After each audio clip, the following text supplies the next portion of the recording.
Hello, everybody. My name is Eric D.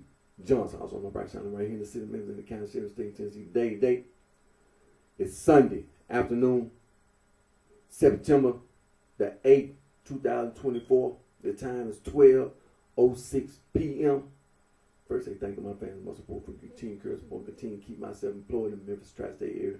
I'll continue to further my education and moral college and learn, continue to pursue my social media study, be administrative contract mark. At present time, I took a break from going to school. In the future, I'm gonna go back to school. I'm gonna earn my social degree as well as other degrees. Now I'm gonna start my Facebook Live.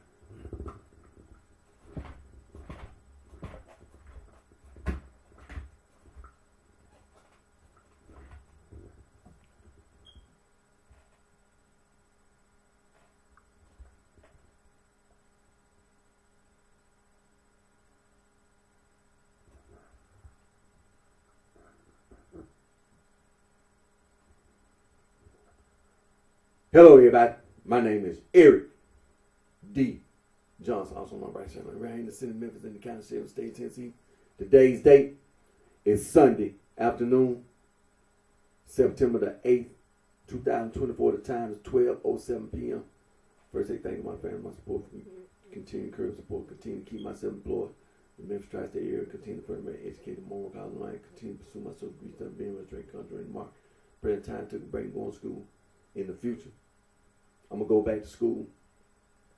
I'm gonna earn my social degree as well as other degrees. Now,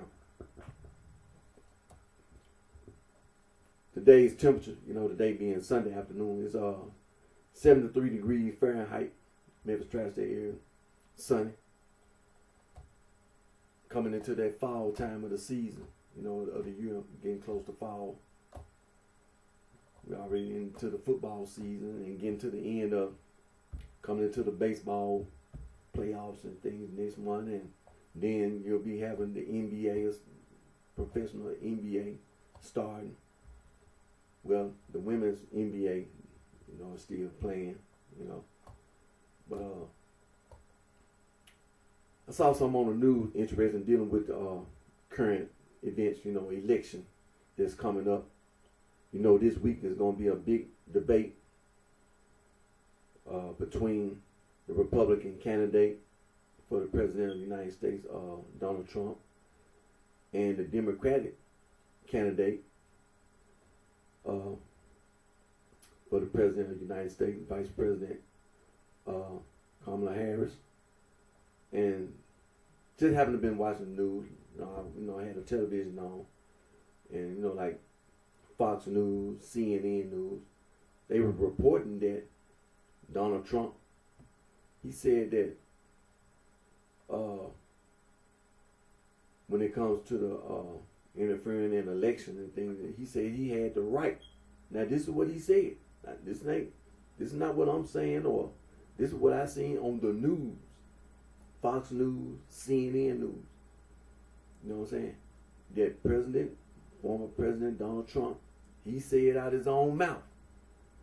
He said that he had the right to interfere in the election when he was president. He had the right to interfere. Well, that to me, I'm going to get to what I'm going to do today. But I wanted to say, just take a moment, just a brief moment.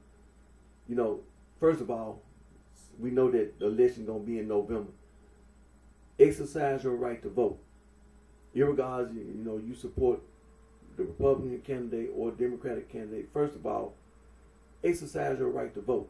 You got the right to vote. That'll give you a voice in the government. Exercise your right to vote. You know what I'm saying? It's important. Don't sit around and complain or things in there. Go to the ballot box in November when they have the presidential election. Some states might have a election for their governors and senators, and for the that's a federal election for the House of Representatives. And then you have, as well as that's a federal election, but you also have state elections as well for the state offices. Then some local offices may possibly have elections on the same day. So exercise your right to vote. Vote federal election, state election, as well as local election. Exercise your right to vote. You got the right to vote. Exercise your right to vote. Go to the poll. Don't just sit around and complain. Man, go to the poll and vote. But like I said, Donald Trump said, that he had the right to interfere in the election. Now, that stuff came up. The Supreme Court kind of, they kind of, like a majority vote based on conservative judges and liberal judges. They kind of, in the Supreme Court, they was like, look, when it comes to this thing about immunity, and when I say kind of, this is what I mean. You can't necessarily just leave everything in the hands. See, that's really why we have checks and balances. Federal, state, and local. We have checks and balances. The Supreme Court, based on numbers, this is what it means. Just because you had a majority of the vote don't mean that it's right. At that time when we were talking about, when it came up as an issue at this time, the conservative judges had a majority. That's the reason why the liberal judges also said something about it. But they didn't have the majority of them. So that's what I was saying, kind of, is that you didn't necessarily have a unanimous decision like, okay, on this issue, we're going to make this clear that this is wrong and we don't, we ain't gonna. No, what they try to say is this. On the issue of immunity, like the president of the United States, it was left to, if the conservative judges got a majority in the Supreme Court, then we gonna give our point of view on this, and because we got the majority, then that's what we gonna base it on. However, the liberal judges also gave their opinion on about this thing about this immunity. They didn't have the majority, so that's what I said. They kind of, but they did. It came up in the Supreme Court, federal court, and so it was based on, and so the ruling, it was based on who had the majority. The conservative judges at this time had the majority, even despite the fact that the minority judge also said something about this immunity stuff. So it'll come up again. That's what I mean. It'll come up again, and then when you have the liberal judges have more judges on the Supreme Court, then they'll give their opinion, and then there again, it'll be based on liberal judges had a majority at that time, and you had a minority number of conservative judges. And so when Donald Trump said something about this stuff, and that he said he had the right to interfere in the election, it's a dangerous thing. It's just like when you had this so-called insurrection, and you got people who was the federal. Like this one of them times in American history when I had to say the FBI. Trying to identify people on January the 6th, on that day, and have all these people sitting up in the federal penitentiary.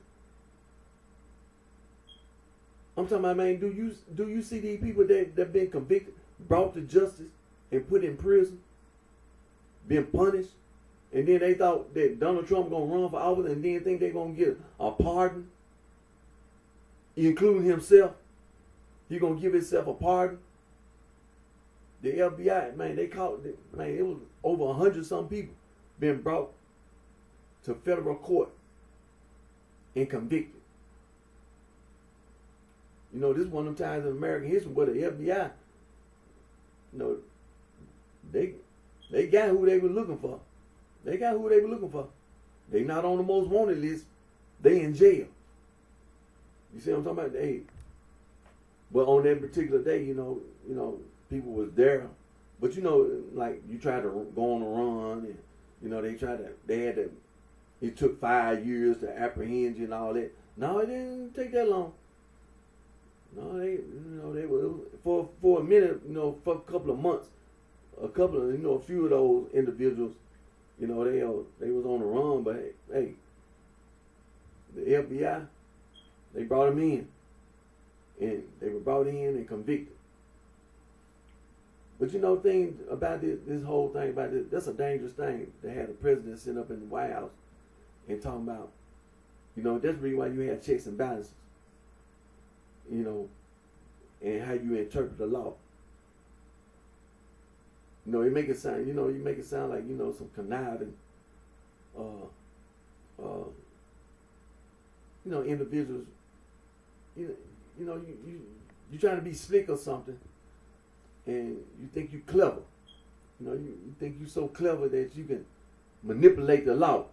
You know what I'm saying? By interpreting it, by how you interpret the law. Of course, you got abortion and stuff. Not in the overturn Roe versus Wade. But I mean, if you just leave it, abortion,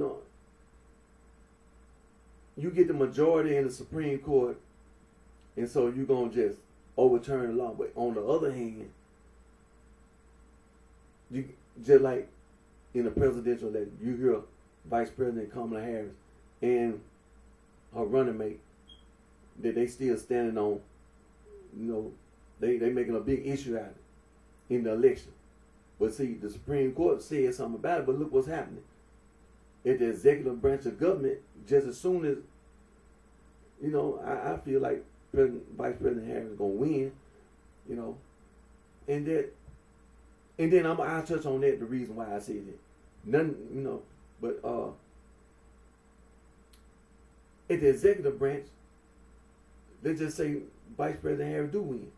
Well then, she already talking about she gonna be the vice president. What you think she gonna do at the executive branch of government? You see how checks and balances come in? Because you had a majority of votes on the Supreme Court, you gonna overturn the Roe versus Wade. But just as soon as Vice President Kamala Harris get in office at the executive branch of government. Now we got a Democrat in office, President Biden. Just watch what Vice President Kamala Harris and the Democrats will do. And even at the legislative branch. See, this is what checks and balances mean. No branch of the government has absolute power.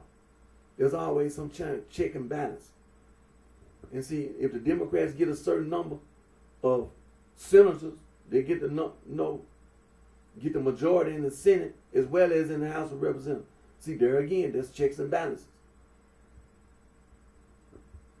But when Donald Trump said, that he had the right to interfere in the election, I was like, man, let's just say, I go get my hair. Let's just say, because, I usually shave my own head. Let's just say I go to the barbershop.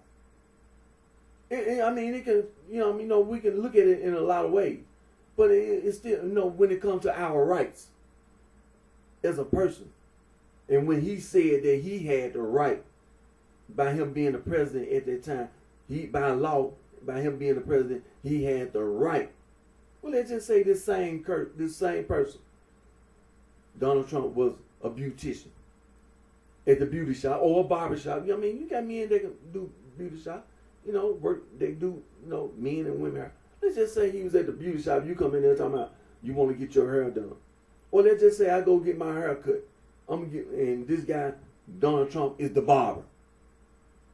He the barber. So I come to his beauty shop, his barber shop. I say, yeah, man, I'm going to get my hair done. Get my hair cut and everything. Give me a shave, give me a shave and everything, And so, I said, look at I want you to give me a clean shave. I don't want you to leave no stubble. You know what I'm saying? I want you to give me a bald shave. I don't want you to leave no hair. Well, I'm the barber. I'll do your hair the way I want it because that's my right. Wait a minute, man. Hold on, man. Wait a minute. I came to your shop and I want to get a shave. I want to get my hair cut and everything. You gonna tell me you gonna do my hair the way you want? You gonna cut? You gonna leave the stubbles and everything because you got the right? Cause this your shop. Well, this is my shop. I'm the barber, and this is my chair. You sitting in my chair. You using my electricity to use these clippers. That's what it sounds like. See, that's what it sounds like. You got the right. So you got right to cut my hair the way you want because I came to your shop to get these services. See, this is what the American people had to deal with. He putting his rights above everybody else's rights. Well, I'm the president and I have the right to interfere in the election. Look at my, hold on. We got the governors. We got senators and House of Representatives. Your rights ain't above my rights. You know what I'm saying? See, your rights not above my rights. See, this is the reason why when you see the scale of justice not tilted this way, and the scale of justice not tilted this way, the scale of justice balanced. See, it ain't no such, that's the reason why you had checks and balances. It ain't no such thing as your rights being above any and everybody else's rights. See, they just say you go to a tattoo shop and I want to get a tattoo. And Donald Trump, he the tattoo artist. Yeah, man, I want to get this tattoo done. I want you to put this tattoo on my right arm. And this is, and I got the picture and everything. Well, let me see this picture. Well, you say you want to, well, I'm going to put it on the left arm. Hold on, man, wait a minute. I came to your shop, your tattoo shop, and I'm telling you I want this tattoo on my right arm. And you going to put it on my left arm. No, man. No, well, you came to my shop. This is my shop. And I have the right to do this tattoo the way I want to do it. Hold on, man. Wait a minute. I got rights, man. See what I'm talking about? See, everybody got rights. Your rights not above my rights. Everybody got rights. We supposed to have equal rights. See, ain't nobody above nobody in the law. The scale of justice is balanced. See, the scale of justice not tilted in a direction. The scale of balance, the scale of justice is balanced, man. That's how dangerous it is for a person to be saying things like that. And then talking about you running for president office and think you so clever that you going to get into the public office and then going to commit crimes. And then after you commit the crime, you're going to give yourself a pardon. Well, I don't want to have to, talking about, they brought it up. Hey, it ain't me bringing it up, but, members of the government, they was like, hey, what if the president try to tell the Army, Navy, Air Force, Marines, the Space Force and all that?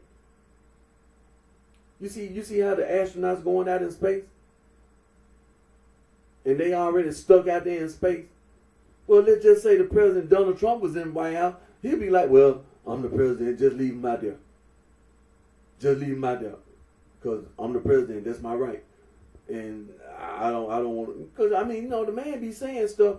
It's just like the Democrats and Republicans, talking about the war in Ukraine, the war in Israel on one side.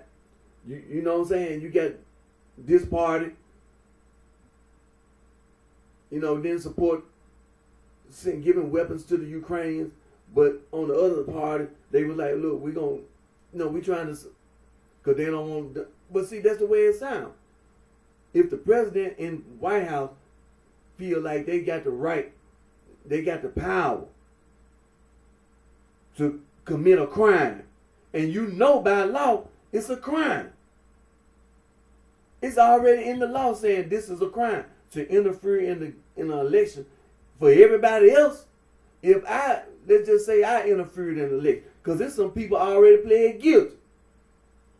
Rudolph Giuliani already pled guilty.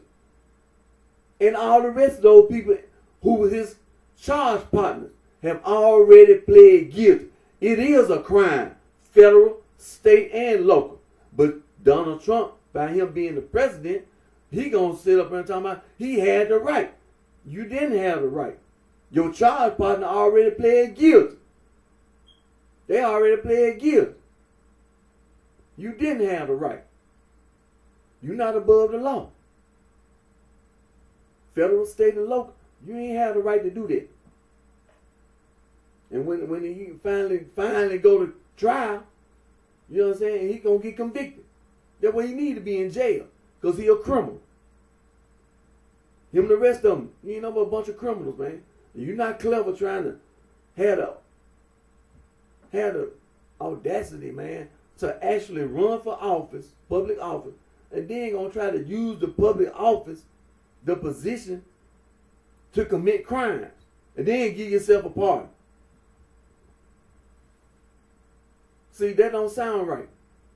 Because it's people in the Senate and the House of Representatives, they've been accused of committing crimes. If they let him get away, you might well just say they can get away with committing crimes as well. See, that's how it's going to sound. Then we'll be in a land of anarchy, total lawlessness.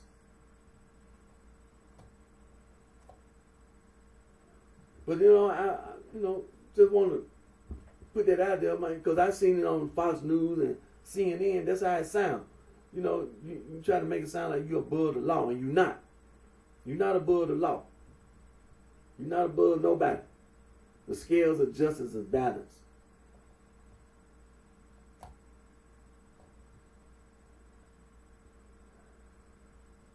Now,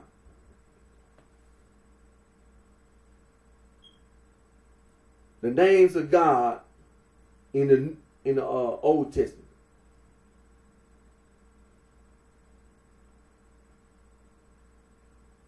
We're talking about the Old Testament of the Holy Bible. We're talking about the Old Testament of the Holy Bible. Revealed books. Old and New Testament. Elohim, Adonai, Jehovah Rapha, Jehovah Jireh, Jehovah Ra, the Lord my shepherd. El Shaddai, Lord God Almighty. Jehovah Ra, Alpha and Omega. And of course the Tetragrammaton, Yahweh, El Elyon, Jehovah Shalom, Jehovah Sikinu, El Olam, Jehovah Sabaoth, mighty God, Jehovah Nisi, El Shaddai, Jehovah Shammah, El Roy, Jehovah Biko Dishkim, our shepherd. Now those are names of God in the Old Testament. Now let's go to names of God in the New Testament.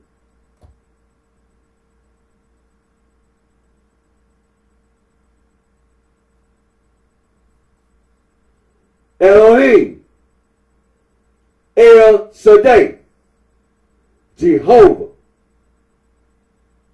Sikanu, El, Chief Shepherd, El Olam, Jehovah Nisi, Jehovah Jireh, the God Most High, El Elyon, Jesus, Elohim Sabaoth, mighty God, Adonai, Jehovah Rapha, and the Tetragrammaton, Yahweh, Alpha and Omega, the Lord who sanctifies, Emmanuel, Holy One, names of God in the New Testament. Now let's go click over to BibleStudyTools.com. Now we have all the available versions of the Holy Bible.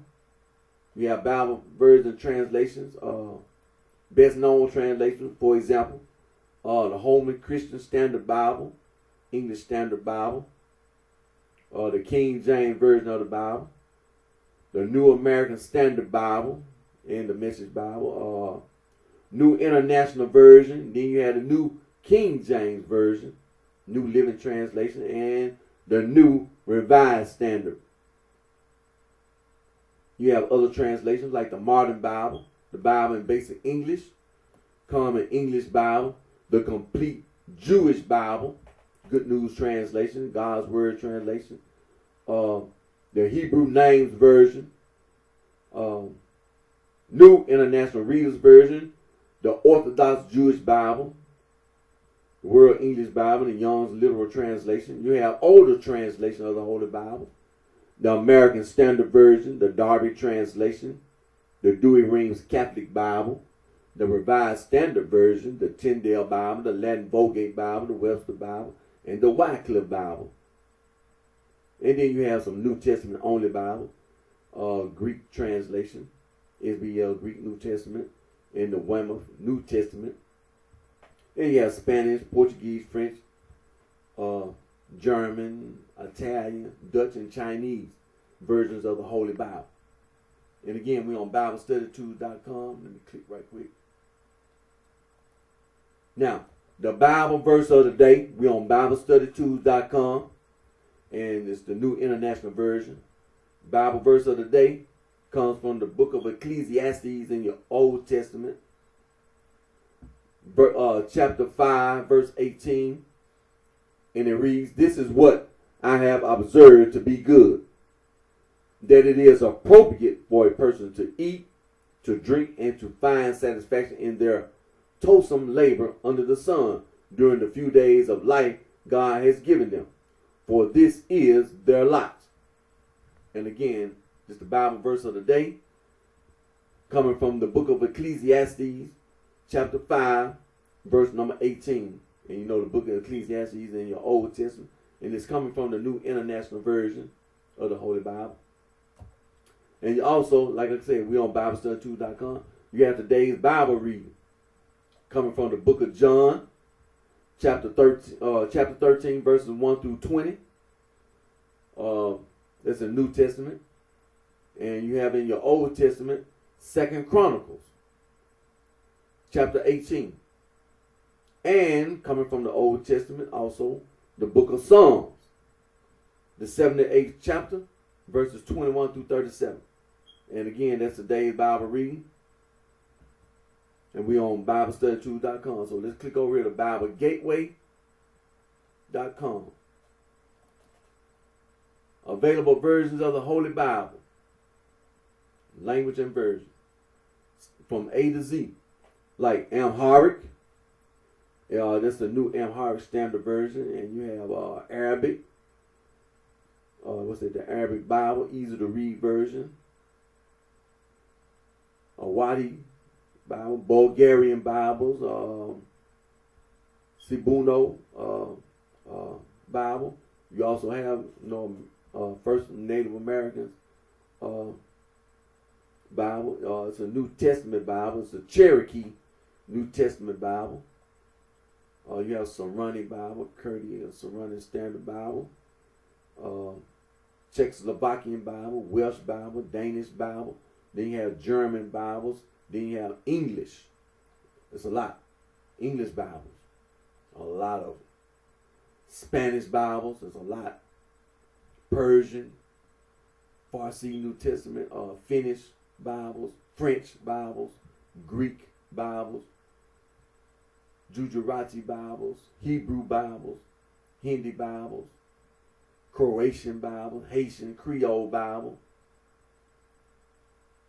Hungarian Bibles, Hawaii Pidgin Bibles, Icelandic Bibles, Italian Bibles, Japanese Bibles, Celtic Bibles, Kekchi Bibles, Korean Bible, Latin Bibles, Uganda Bible, Maori Bible, Macedonian Bible, Mam Central Bible, Mam Toto Santo Bible, Low German, Nepali Bibles, Dutch, Norwegian, Chichewa Bibles, and Oriya Bibles, West Central Oromo Bibles, Punjabi Bibles, Polish Bibles, Papia Bibles, Portuguese Bibles, and so many Bibles, Romanian Bibles, Russian Bibles, Slavic Bibles, Somali Bible, Albanian Bibles, Serbian Bibles, Swedish Swahili Bibles, Tamil Bibles, Thai Bibles, Tagalog Bibles, Twi Bible, Ukrainian Bible, Urdu Bibles, you know, Vietnamese Bible, Yoruba Bible, Chinese Bibles. So practically from A to Z, which is a good thing. And you know, people reading the Bible, you know, it's good that we talk about the names of God in the Old Testament, New Testament. Just think about all these people on the planet, on this earth. And I'm sitting here and just think about how the Bible is being translated. You talking about Old Testament, Judaism, and then with the New Testament, you're talking about the Catholic Church, as well as, you know, the Protestant stuff. With the New Testament, the historical Jesus, the Messiah. So when you talking about Old Testament, New Testament, Bible being translated, people all around the world, you know, are reading the Bible, and this is what their belief, their faith. You understand? And you know, that's the reason why it's a good thing that I do the things I do. Because all this stupid nonsense about some Gnosticism.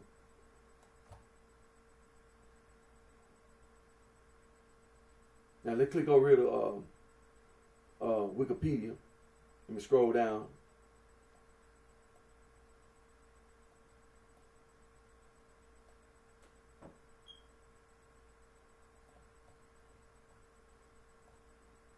I see also references,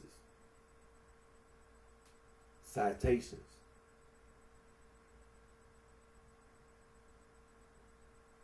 sources, and of course external links. But you know, you got footnotes and all that. That stuff is important.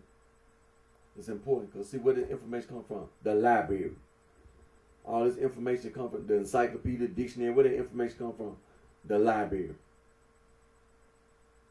All right, Tetragrammaton is the four-letter Hebrew theonym, transliterated as capital Y, capital H, capital W, capital H, or capital Y, capital H, capital V, capital H, the name of God in the Hebrew Bible. The four letters written and read from right to left in Hebrew are Y-O-D-H, H-E, W-A-W, and H-E. The name may be derived from a verb that means to be, to exist, to cause, to become, or to come to pass. While there is no consensus about the structure and etymology of the name, the form Yahweh is now accepted most universally among biblical and Semitic linguistic scholars, though the vocalization Jehovah continues to have wide usage.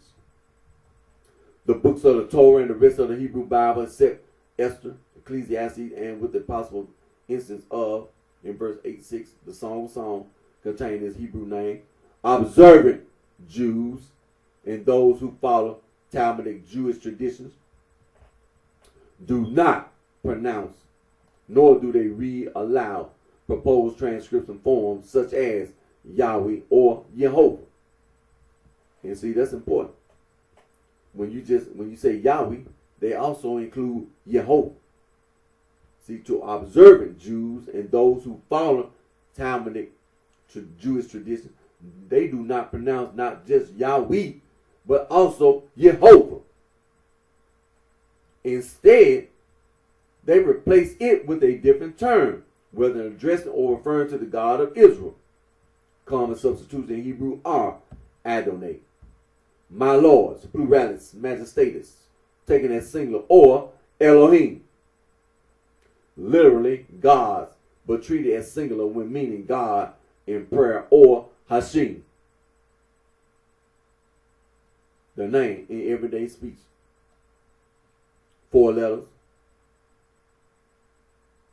The etymology. The Hebrew Bible explains about it by the formula. Transliterated he, translated I am that I am. The name of God revealed to Moses in Exodus 3:14. This would frame capital Y, capital H, capital W, capital H as a derivation from the Hebrew triconsonantal root to be, become, come to pass, with a third person masculine Y prefix, equivalent to English he, in place of the first person, thereby affording translations as he who causes to exist,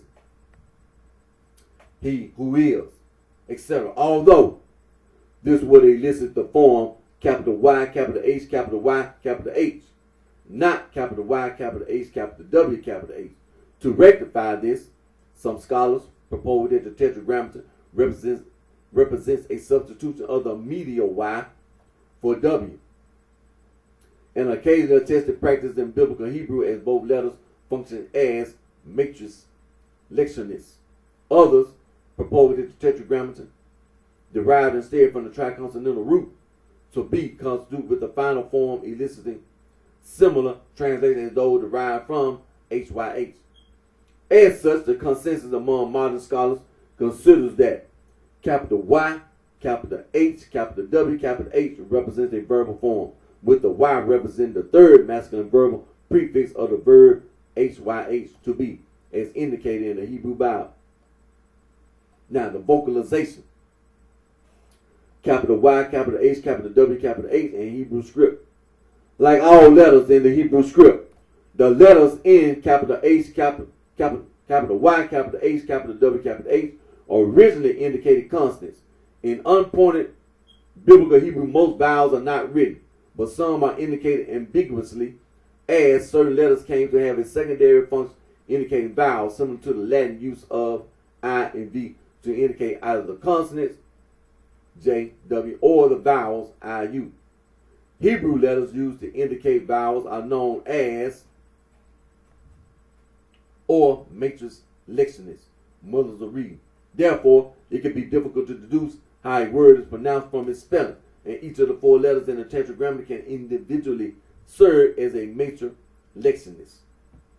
Several centuries later, between the 5th through 10th century CE, the original consonantal text of the Hebrew Bible was provided with vowel marks by the Masoretes to assist reading. In place of the word to be read, the kiri, different from that indicated by the consonants of the written text, the ketil, they wrote the kiri in the margin as a note showing what was to be read. In such a case, the vowel marks of the kiri were written on the ketil. For a few frequent words, the marginal row note was omitted. These are called kiri perpetuum. One of the frequent cases with the tetragrammaton, which according to later rabbinic Jewish practice should not be pronounced but read as Adonai, literally translate my lords, pluralis majestatis, taken as singular. Or if the previous or next word already was Adonai, as Elohim, God, writing the vowel diacritics of these two words on the consonants, capital Y, capital H, capital V, capital H produces, and respectively ghost words that will spell Yehovah and Yehovah, respectively. The oldest complete or nearly complete manuscripts of the Masoretic text with Tiberian vocalizations such as the Aleppo Codex and the Leningrad Codex, both of the 10th or 11th century, mostly write Yahweh with no point on the first H. It could be because the O diacritic point plays no useful role in distinguishing between Adonai and Elohim, and so it's redundant. Or it could point to the kiri being, which is Aramaic for the name.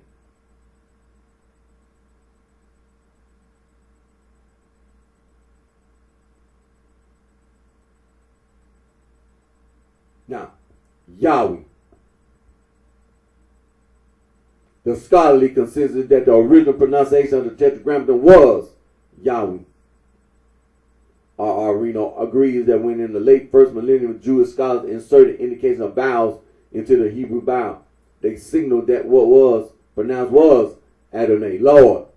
Non-Jewish later combined the vowels of Adonai with the consonants of the tetragrammaton and invented the name Jehovah. Paul, Joan, and Takamitsu Mureoke state the kiri is the Lord, whilst the Ketef is probably, according to ancient witnesses, and they add note 1 in our translation, we have used Yahweh, a form widely accepted by scholars instead of the traditional Jehovah. In 1869, Smith's Bible Dictionary, collaborative work of noted scholars of the time, declared, whatever, therefore, be the true pronunciation of the word, there can be little doubt that it is not Jehovah. Mark P. Arnold remarks that certain conclusions drawn from the pronunciation of as Yahweh would be valid even if the scholarly consensus were not correct. Thomas Romer holds that the original pronunciation of Yahweh was Yahoo or Yahoo. Max Riesel, in the mysterious name of Yahweh, said that the vocalization of the Tetragrammaton must originally have been Yahuwah or Yahuwah. The element Yahweh is found in Amorite personal names, Yahweh, the God, commonly denoted as the semantic equivalent of the Akkadian Abisis. The latter refers to one existing which, in the context of deities, can also refer to one's eternal existence, which aligns with Bible verses such as Exodus 3:15 and views that can mean I am the existing one. It also explains the ease of Israelites applying the Olam or everlasting epithet from El to Yahweh.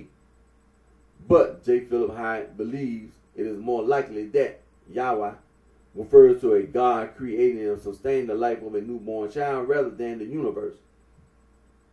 This conception of God was more popular among ancient Near Easterners, but eventually the Israelites removed the association of Yahweh to any human ancestor and combined it with other elements, Yahweh. Alel Ben Sasson states that there is insufficient evidence for Amorites using Yahweh to refer to a god, but he argues that it mirrors other theophoric names and that Yahweh, or more accurately, derived from the root Peal, which means he will be. The adoption at the time of the Protestant Reformation of Jehovah in place of the traditional Lord in some new translation, vernacular or Latin, of the biblical Tetragrammaton stirred up dispute about its correctness. In 1711, Adrian Reeland published a book containing the text of the 17th century writings, 5 attacking and 5 defending it. As critical of the use of Jehovah, it incorporated writings by Johannes van de Driesch, 1550-1616, known as Drusius, Sixtinus Amama, 1590-1629, Louis Capel, 1585-1658, and Johannes Bluckstorff, 1564-1629. Jacob Atling, 1618-1679, defending Jehovah, were writings by Nicholas Fuller, 1557-1626, and Thomas Gallagher, 1574-1654, and 3 essays by Johann Leusden, 1624-1699. The opponents of Jehovah said that the Tetragrammaton should be pronounced as Adonai, and in general do not speculate on what may have been the original pronunciation, although mention is made of the fact that some held that Javi was their pronunciation.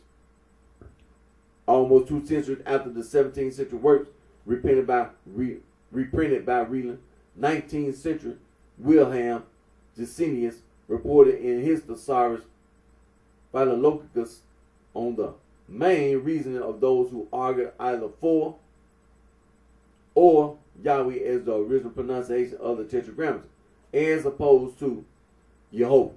He explicitly cited the 17th century writers mentioned by Reeland as supporters of, as well as implicitly citing Johann David Michaelis, 1717-1791, and Johann Friedrich von Meyer, 1772-1849. The latter of whom Johann Heinrich Kurtz described as the last of those who have maintained with great pertinacity that was the correct and original point. Edward Robertson's translation of a work by Gesenius gives Gesenius' personal view as my own view coincides with that of those who regard this name as anciently pronounced Yahweh, like the Samaritans. And so on, scroll down, scroll, about the Tetragrammaton.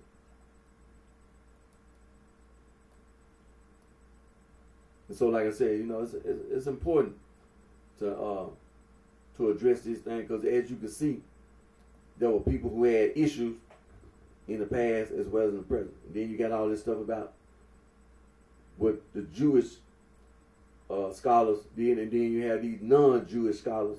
And so this is very serious. It's a very serious thing. Very serious. Can't take it lightly.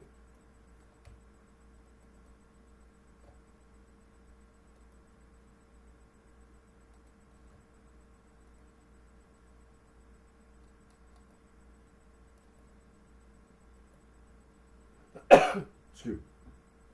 You see all this stuff about some Gnostic Jews and talking about some stupid stuff you try to make up, some Gnostic Judaism or Gnostic Christian. Just be making up. See, when you talk about the name of God, you talk about the Tetragrammaton. See, you can't even get the Word of God to be the Word of God. Because see, it's all this speculation about this word, this and that, and da. But then you're going to try to come behind the Jews, your dumb self, and then going to try to make up a bunch of lies talking about some Gnostic theologians, and then you're going to try to claim that God said this and that with all this writing they were doing. See, that's the reason why St. Irenaeus, the Bishop of Lyons, St. Ignatius, the Bishop of Antioch, they were right to refute Gnosticism and prove that Gnosticism was a heresy.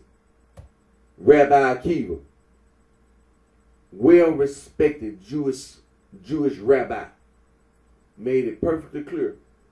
Do not want this Gnostic nonsense, this Gnostic foolishness to be an influence on Judaism. That's the reason why. Because there's a bunch of lies, as well as that Grecian philosophy and all that intellectual stuff. But see, that's a serious thing. It's very important. See, when you try to lie, that's all you're doing, lying. And so, there ain't no such thing as no Gnostic Judaism. And there ain't no such thing as no Gnostic Christian. No such thing. Now, you can try to make up all the lies you want, because that's what you be doing, lying. See, it's a such thing as Jewish mysticism. It's a such thing as that because it goes all the way back. It's a history on Jewish mysticism. Before all this foolishness with this Gnosticism, Jewish mysticism is a history on that because it's Judaism. It's a history on Christian mysticism. See, you talking about the Catholic Church as well as, again, Judaism. So Christian mysticism is parallel to Jewish mysticism. And all that lying you be doing, talking about some that Gnostic foolishness and gnosis and all that.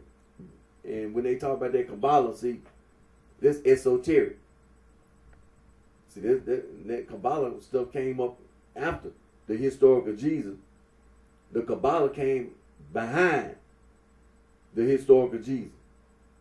That's esoteric.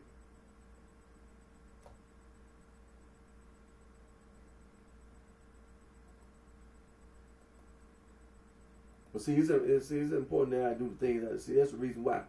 See, when you try to bring up some lies about this Gnostic foolishness, this is what that is. You lying.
anti-gang, anti-Gnostic, and anti-hazing.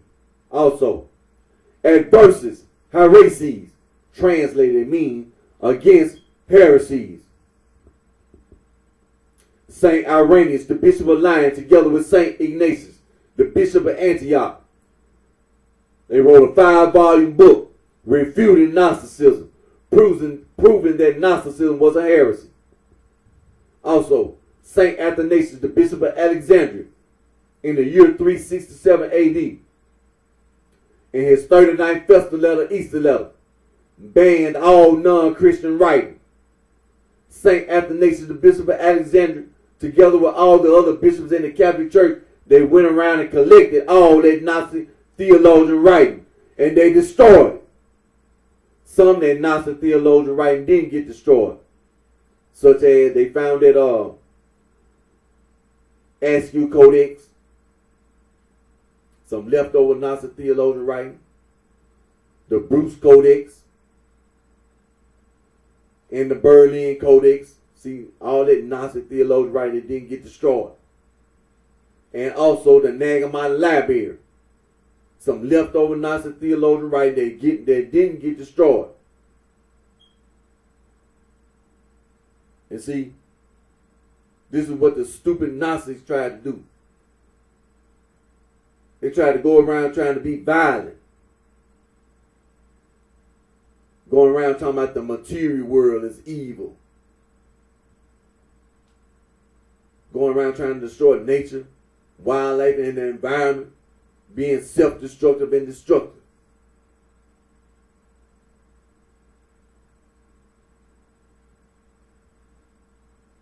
And also, St. Epiphanius of Salome, the Bishop of Cyprus, wrote a 3-volume book titled Panorama, Greek, Panorama, Latin, translated mean bread basket.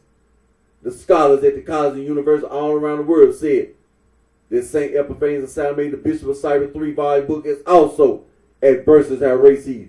It's against heresies. And we know about Hippolytus of Rome. And apparently he supposed to have written a book titled Against All Heresies. And there's been some speculation about whether he actually wrote it or some other author may have possibly wrote it or whatever. Some of the manuscripts have been lost. I think it was like 12 books or something, and I think they only have like 10. No, they have like they don't have the complete volume of the work, but they have some of it that apparently, supposedly, Hippolytus of Rome supposedly wrote against all heresies. And so, like I said, it's important to be aware of these things and have to be informed,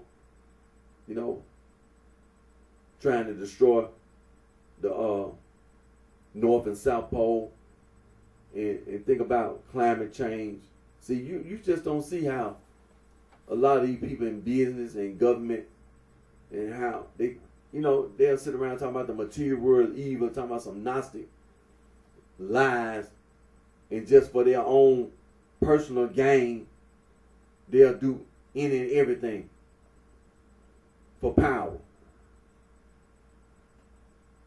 And not worried about work. They're not worried about wildlife. They're not worried about nature. They're not worried about the environment. They don't care nothing about the North and South Pole. They don't care. They're not concerned about climate change or nothing. Only thing they care about is they self, personal gain, their own, self-interest. Is it?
The Almighty, Conservative, Vice Lord, Four Corner Hustle.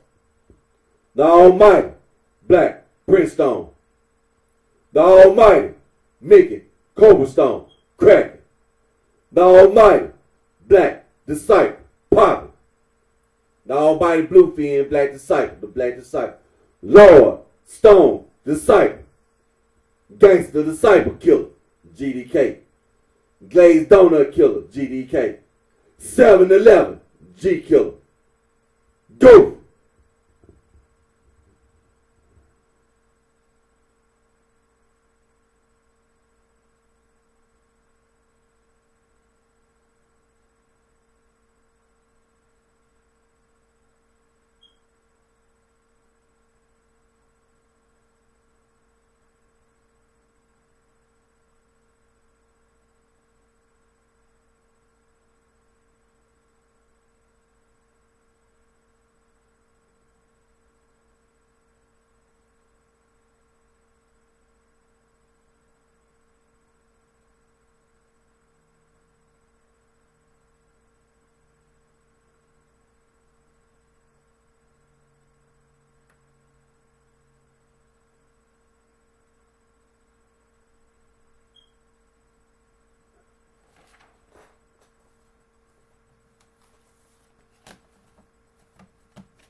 Man, them doggone ads, man.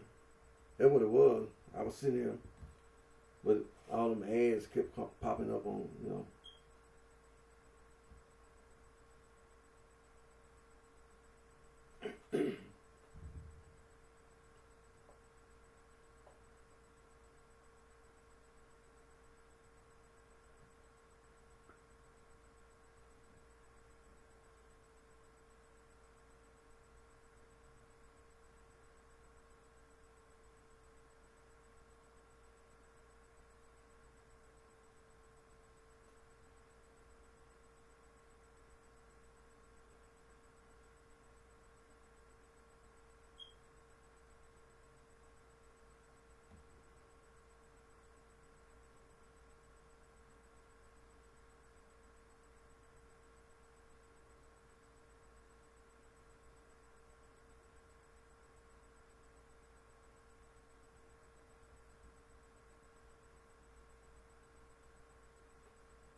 Like I said, they had to deal with them ads, you know, those ads they were kept coming up on the screen, so it kind of interfered with. But the only thing I want to touch on was that talking about Lord Stone's disciple and how all these lies about this Gnostic mess negatively influenced a lot of people. You know, the dirty sheets and the wailing sheep. You know, like I've already said in the past. See, all this slavery, being African, you know, black / African American, being forcibly taken from Africa and then brought to the New World, the Caribbean, you know, Mexico, Central, South America, and then here to the new, you know, to North America, including Canada. And only thing you learn is slavery. Then you finally get rights. You know, you finally get emancipated through the proclamation from slavery. Then they impose some more violence upon you. And then try to make it sound like it was legal through the law, since the law said that slaves had been emancipated through the proclamation in the law, the change in the Constitution. Then in the law, the Jim Crow laws became the law, and for a long time that was the law. And so you had many black / African Americans sharecropping and things of this nature.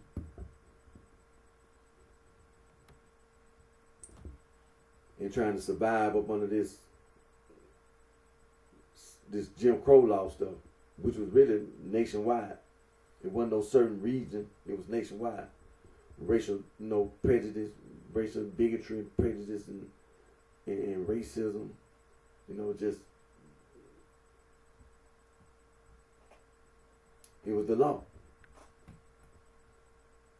And all this so-called violent behavior, you know, this violence, the gang, the mob.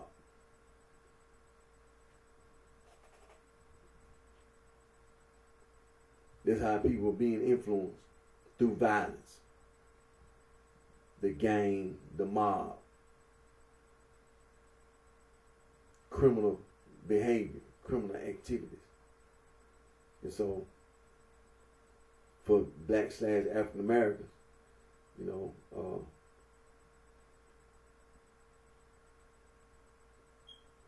still, striving to overcome the difficulties, the obstacles. And, he had limited access to education. Historically, black colleges and universities had been established. And few black/African Americans were able to acquire education. And many African Americans, black/African Americans,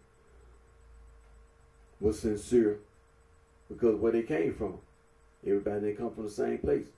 And everybody didn't have the same goal or aim. Many people, they were the first person to ever get an education.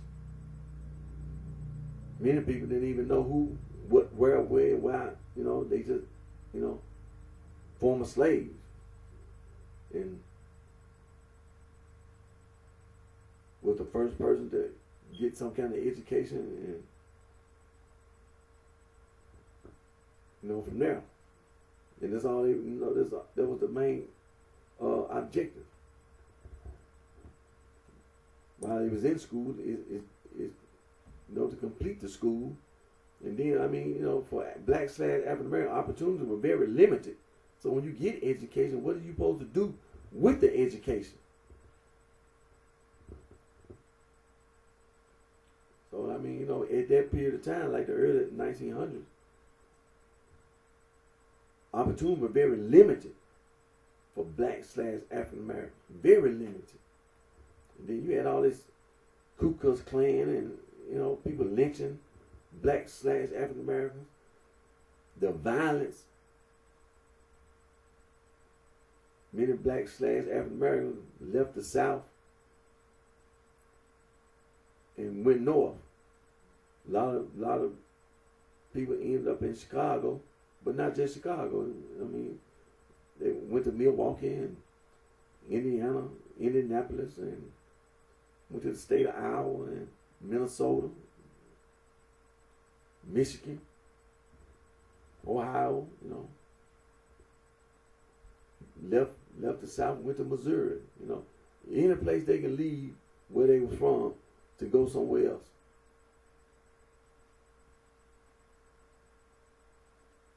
Even went west. Some people, end up in Texas. Some people left Alabama and end up in Texas.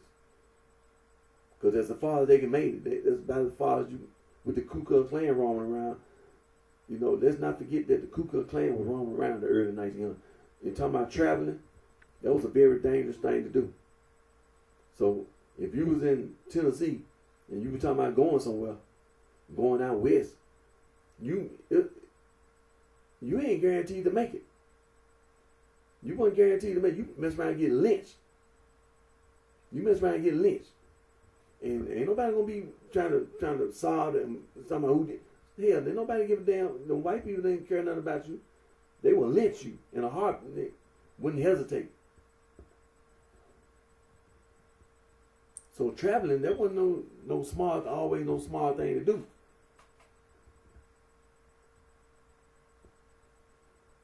But many black/African Americans left the South and ended up in Chicago, the Dirty Sheets and the Wailing Shebas.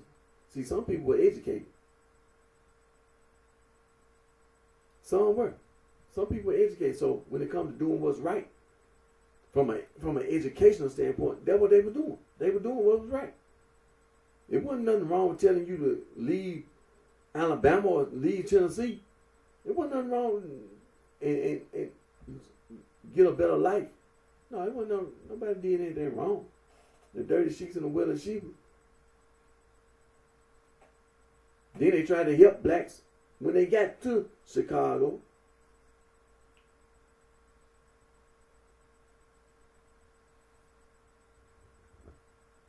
And many of the Lower Stone disciples, that's what they were doing. Trying to do what was right for black/African American, Lower Stone and disciples. The black disciple.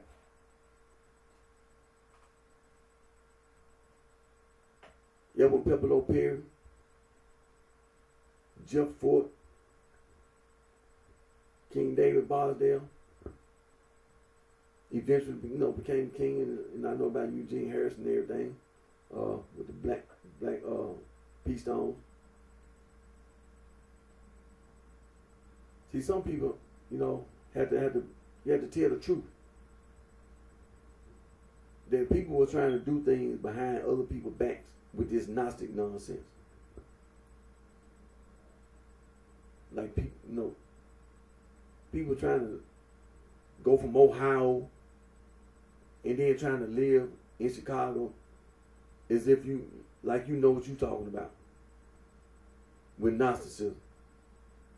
Gnosticism is the biggest lie that's ever been told. It's one, not the only, but it's one of the biggest lies that ever been told. And they still trying to tell that lie. It's a big lie. See, that's the good thing about the tetragrammaton. There's just one example, about the tetragrammaton. See, when you start hearing about all this consonants and prefixes and suffixes and see, I be sitting here, man, I be like, man, that was the right thing to do, to talk about the tetragrammaton. Because see, when you run your big mouth, see, these are things that I know you be overlooking, and I be sitting here wanting to get you. I be wanting to get you. See, you thought you were smart, but you're not. See, that's the right thing to do. Talk about the tetragrammaton, and then you'll see. No, that wasn't smart for you. No, that wasn't smart. Then they make you smart. They made you a big dummy. See, you're not smart.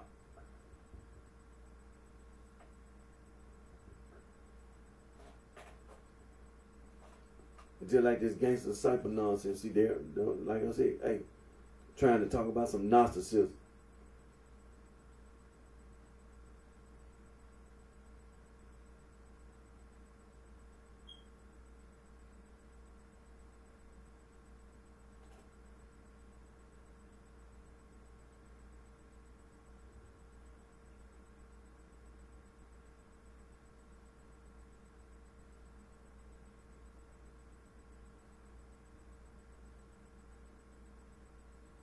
And see, when I be sitting here, I make people see the same thing that I saw a long time ago. That you should have never got away. You should have never got away with that nonsense. All the Lord's stones and disciples.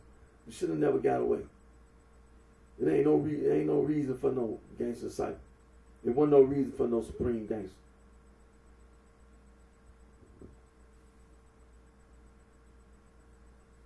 You be over on this gangster, this Chicago gang history website, and then you see all the Lords, Stones, disciples, all the four corner hustlers, and the Mickey Cobras. Ain't no way in the world you can talk about the Mickey Cobra. I don't even see how the Mickey Cobras and the Vice Lord were constantly battling. See who gonna come out on top. And then you got this peon, and then the Black Peace songs, when Jeff Fort had one group, and then he had this Eugene Harris, they had to battle with each other. Then after battling with each other, then they became one. The Black Disciples really just, what I'm saying? But to be sitting around talking about this supreme gangster like they you ain't nobody seen. That's what that Gnostic. That's what I try to make sure. When I leave my video, I make sure you understand.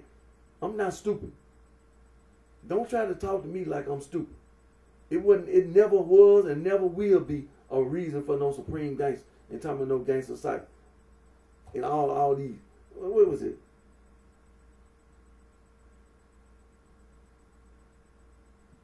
Now that we began the story with the creation of the disciple, now let's look into the formation of the gangsters. This took place in Inglewood in the year 1964. More specifically at 68th and Green, a group of 30 young black youths got together at this intersection.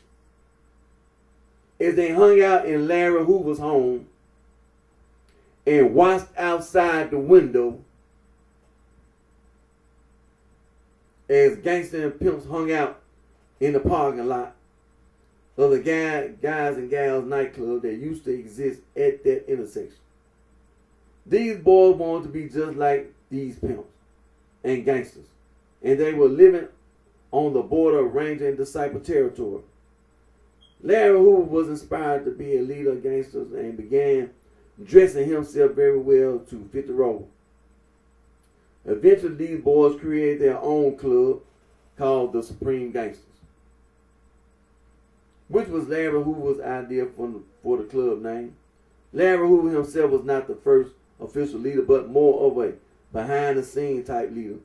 Hoover teamed up with street hustler Andrew D.D. Howard and King Ike Taylor and made King Ike his right-hand man.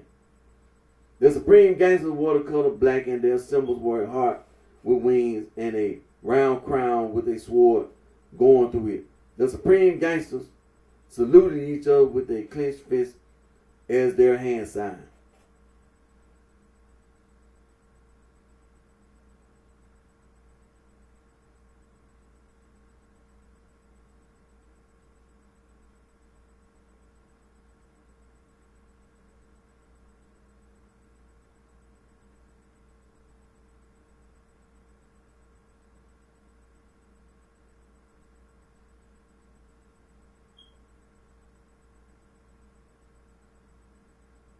And so, like I said, we got this peon with the rest of them peons looking at, idolizing some guys outside the window. You got all this Lord Stone disciple, and that includes Mickey Coles. You got all this Lord Stone disciple in the city of Chicago.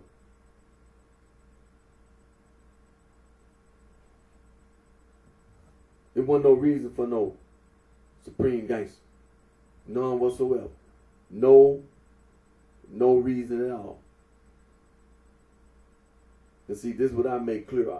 All that lying about Gnosticism and going around looking for somebody in the sorority fraternity, you know, the Sohos and the frat bitches. You're gonna get your ass killed on these streets. You're gonna get your ass killed on these streets. See, this is the reason why I do the things I do. I make it clear.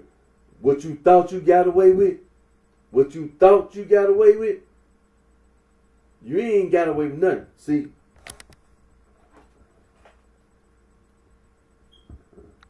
time. What you thought you got away with on the East Coast, what you thought you got away with, time. See, with that blood gang, that Crip gang in Los Angeles, California, what you thought you got away with, time. What you thought you got away with, time. See, it's the same thing.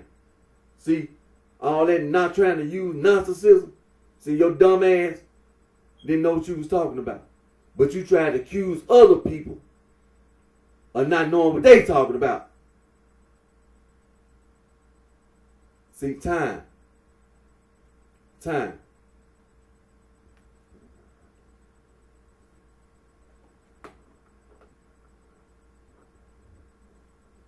Oh yeah, I know. That include Lord Stone disciple. I know. See, time. Gonna get your ass killed. Gonna get your goddamn ass killed on these streets. And that includes you damn hoes. See, trying to accuse somebody else of not knowing what they were talking about made it perfectly clear by reading. You ain't know what you was talking about.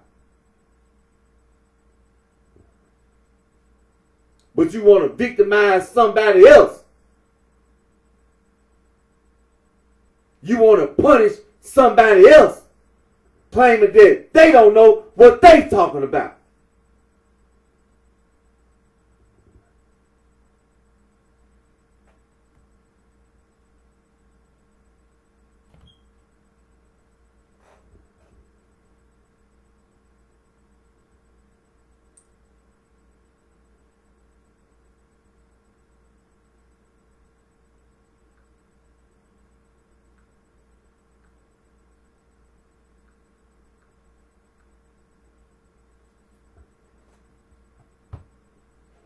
Talking about going behind other people's backs and all this. Trying to help somebody on the East Coast because they know what they talking about. Yeah, I already got that. Yeah, I know. The material world evil. Them faggots and them damn lesbians. I know. They know what they talking about. Yeah, I know. The transgender and the transsexual. They know what they talking about.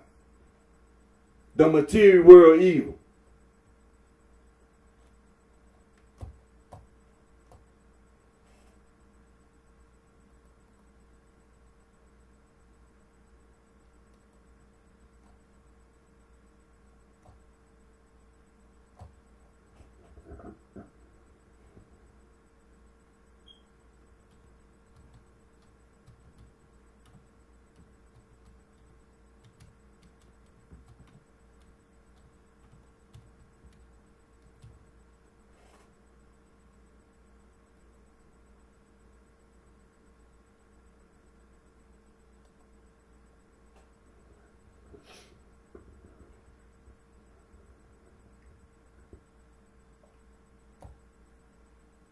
Now, I'm going to read a little bit on this Jewish principle of faith.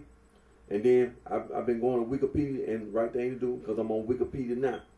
Because when you go on Wikipedia, you got to deal with citations. You got to deal with footnotes. You got to deal with references. You got to deal with sources. The library. The library. That's what the World Wide Web is. The library.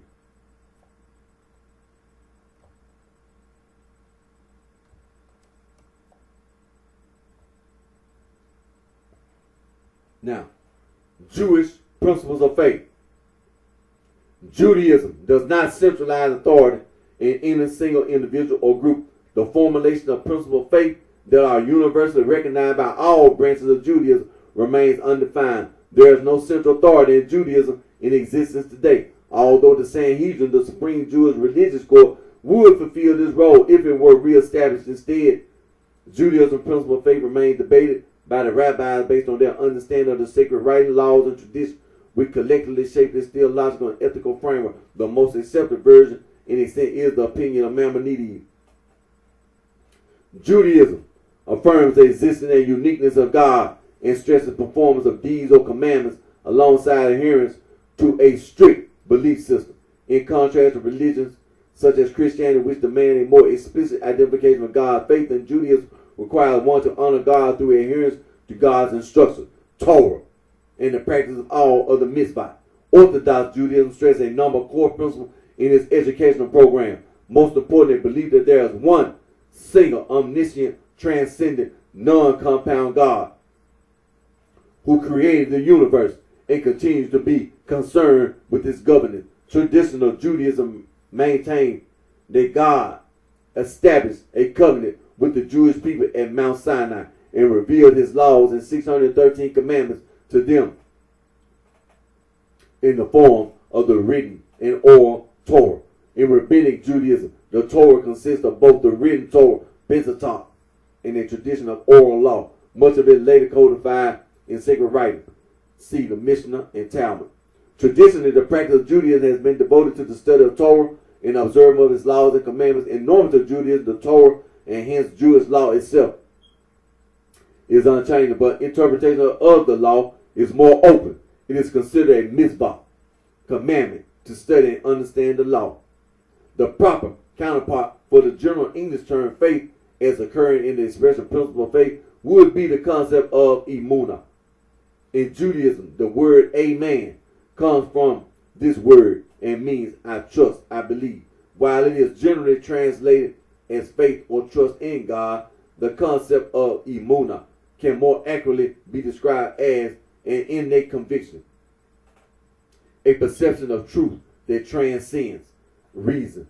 Emunah can be enhanced through wisdom, knowledge, understanding, and learning of sacred Jewish writing. But emunah is not simply based on reason, nor can it be understood as the opposite of or standing in contrast to reason. There are a number of basic principles that were formulated by medieval rabbinic authorities. These are put forth as fundamental underpinnings inherent in the acceptance and practice of Judaism. the conception of God. Monotheism. Judaism is based on a strict monotheism and a belief in one single, indivisible, non-compound God. The Shema Yisrael, one of the most important Jewish prayers, encapsulates the monotheistic nature of Judaism. Hear, O Israel, the Lord is our God. The Lord is one. Judaism emphatically rejects any concept of plurality with respect to God, explicitly rejecting polytheism, dualism, and Trinitarianism, which are incompatible with monotheism as Judaism understands it. The unity of God is stated many times in Jewish tradition. It is the second of Maimonides' 13 principles of faith. Maimonides wrote that this God is one, not two or more than two, but one, whose unity is different from all other unity that there are. He is not one as a genus, which contains many species, is one, nor is he one as a body containing parts and dimensions, is one. But his is a unity that which there is no other anywhere. Yah is Sedodek, Ha Torah 1:7.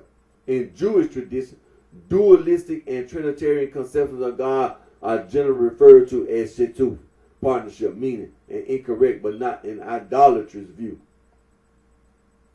God is the creator of the universe.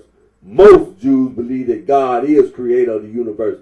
Different sets of Jews view this in different ways. For example, some ultra-Orthodox groups reject the concept of evolution and believe the earth to be only a few thousand years old.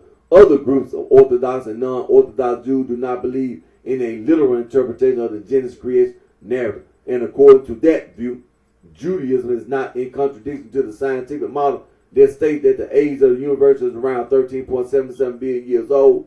Norbert M. Samuelson writes, the question of dating the universe has never been a problem of Jewish philosophy, ultimately because that philosophy has never taken the literal meaning of the Bible to be its revealed true meaning.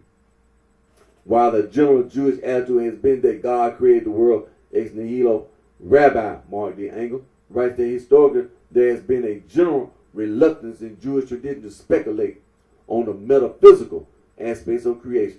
The important statement for Judaism is that God did in fact create the world, and evolutionary process did not simply happen by itself, but was set into motion by God. When the Bible speaks of God creating the world in 6 days, it may be speaking figuratively. The word Yorn day in the creation story can hardly be proved to be referring to a day of 24 hours. After all, the sun itself was not created until the 4th day.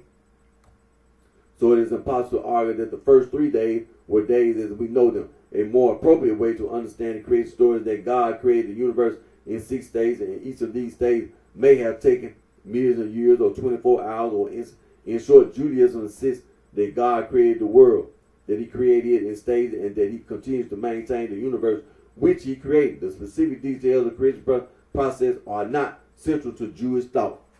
Moses Maimonides, 12th century, wrote that by virtue of the existence of the Creator, everything exists, and that time itself is part of creation. And therefore, when God is described as existing before the creation of the universe, the notion of time should not be understood in its normal sense.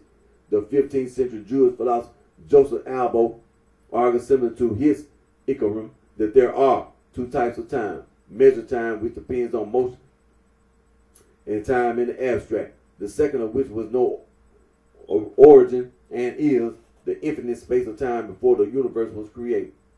Albo argued that although it is difficult to conceive of God existing in such a duration, it is likewise difficult to imagine God outside space.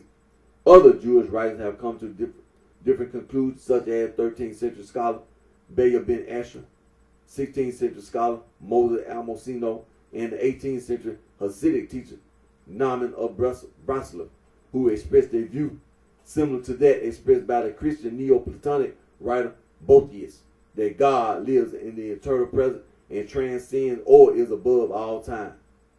The nature of God. The Jewish view that God is eternal, with neither beginning nor end, and principles stated in a number of biblical passages. The rabbis taught a quite literal, down-to-earth view of the eternalness of God. That God is eternal, but is not given to man to explore the full meaning of this idea. And so, one cannot therefore expect to find in the rabbinic literature anything like a detailed examination of what is meant by divine eternity. A famous Mishnah statement on attempts to pierce the veil is this: whoever reflects on four things, it were better for him that he had not come into the world. What is above, what is beneath, what is before, and what is after. The traditional Jewish view is that God is omnipotent, omniscient, and omnibenevolent. Various Jewish thinkers, however, have proposed a finite God, sometimes in response to the problem of evil and ideas about free will. Louis Jacobs writes that modern Jewish thinkers such as Levi Olin, echoing some classical Jewish writers such as the 14th century Talmudist Gersonides, have thought of God as limited by his own nature, so that while he is infinite in some respect, he is finite in others. Referencing the idea present in classical source that there is a primal, formless, material coexistence with God from all eternity upon which God has to work, and that God only knows the future in a general sense, but not how individual men will exercise their choice on the topic of omniscience and free will. Jacobs writes that in the medieval period, three views were put forth. Maimonides, who wrote that God had foreknowledge and man is free. Gersonides, who writes that man is free and consequently God does not have complete knowledge. And Hasde Crescus, who write in or Adonai that God has complete foreknowledge and consequently man is not really free. Several Jewish writers have dealt with the issue of theodicy, whether and how God is all powerful and all good, given the existence of evil in the world, particularly the Holocaust. John D. Levinson argues that omnipotence doctrine fails to give due regard to the formidability and resilience of the forces counteracting creation, such as the primordial state of chaos existing before creation, and leads to a neglect of the role of humanity in forming and stating the world order. Hans Jonas proposed a tentative myth that God chose in the beginning to give God's self over to the chance and risk and endless variety of becoming, entering into the adventure of space and time. Jonas expressed the view that God does not create the world by fiat, although God does create the world, but leads it by beckoning it into novel possibilities of becoming. Jonas, who was influenced by the Holocaust experience, believed that God is omnipresent, but not in all respects non-temporal, impassible, immutable, and unqualified omnipotent. Most of classical Judaism views God as a personal God. Rabbi Samuel S. Cohen wrote that God has conceived by Judaism is not only the first cause, the creative power, and the world reason, but also the living and loving Father of men. He is not only cosmic, but also personal. Jewish monotheism thinks of God in terms of definite character or personality, while pantheism is content with a view of God as impersonal. This is shown in the Jewish liturgy, such as the Odan Olam hymn, which includes a confident affirmation that He is my God, my living God, who hears and answers. Elva Kiesler writes that Hebrew Bible portrays an encounter with a God who cares passionately and who addresses humanity in the quiet moments of its existence. British Chief Rabbi Jonathan Sacks suggests that God is not distant in time or detached, but passionately engaged and present. The predicate person as applied to God does not mean that God is corporeal or anthropomorphic, views which Judaism always rejects. Rather, personality refers not to physicality, but to inner essence, psychical, rational, and moral. Although most Jews believe that God can be experienced, it is understood that God cannot be understood because God is utterly unlike humankind, as shown in God's response to Moses when Moses asked for God's name. I am that I am. All anthropomorphic statements about God are understood as linguistic metaphors. Otherwise, it would be impossible to talk about God at all. Although the dominant strain in Judaism is that God is personal, there is an alternate stream of tradition exemplified by Maimonides, who, along with several other Jewish philosophers, rejected the idea of a personal God. This reflected his belief in negative theology, that God can only be described by what God is not. Rabbi Mordecai Kaplan, who developed Reconstructionist Judaism and taught at the conservative Jewish Theological Seminary of America, also rejected the idea of a personal God. Kaplan instead thought of God as a force like gravity, built into the very structure of the universe, believing that since the universe is constructed to enable us to gain personal happiness and communal solidarity when we act morally, it follows that there is a moral force in the universe. This force is what the constructionists mean by God, although some reconstructionists do believe in a personal God, according to Joseph Telushkin and Morris and Kurtzer. Kaplan's rationalist rejection of the traditional Jewish understanding of God exerted a powerful influence on many conservative and reformed rabbis, influencing many to stop believing in a personal God. According to the Pew Forum on Religion and Public Life 2008 U.S. Religious Landscape Survey, Americans who identify as Jewish by religion are twice as likely to favor ideas of God as an impersonal force over the idea that God is a person with whom people can have a relationship.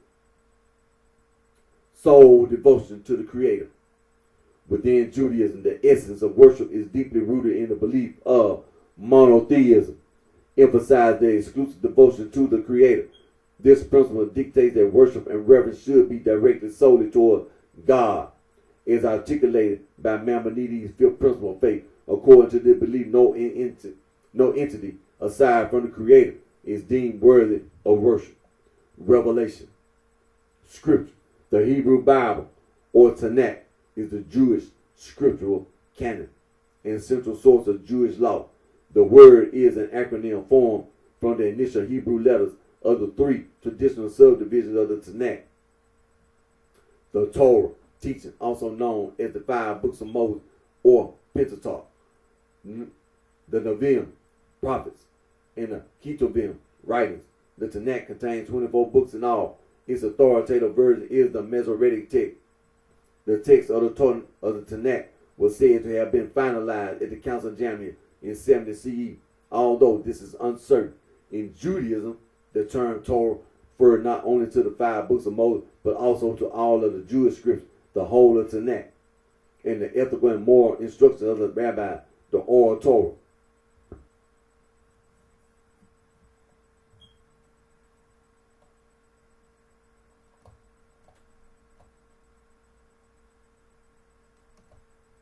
In addition to the Tanakh, there are 2 further textual traditions in Judaism: Mishnah, tractates expounding on Jewish law, and the Talmud, commentary of Mishnah and Torah.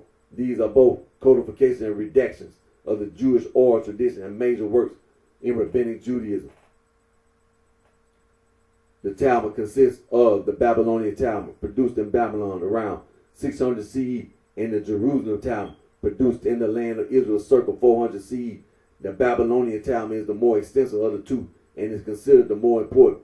The Talmud is a representation of the Torah through sustained analysis and argument with unfolding dialogue and contention between rabbinic sages. The Talmud consists of the Mishnah, a legal code, and the Gemara, Aramaic for learning, and analysis and commentary to their code.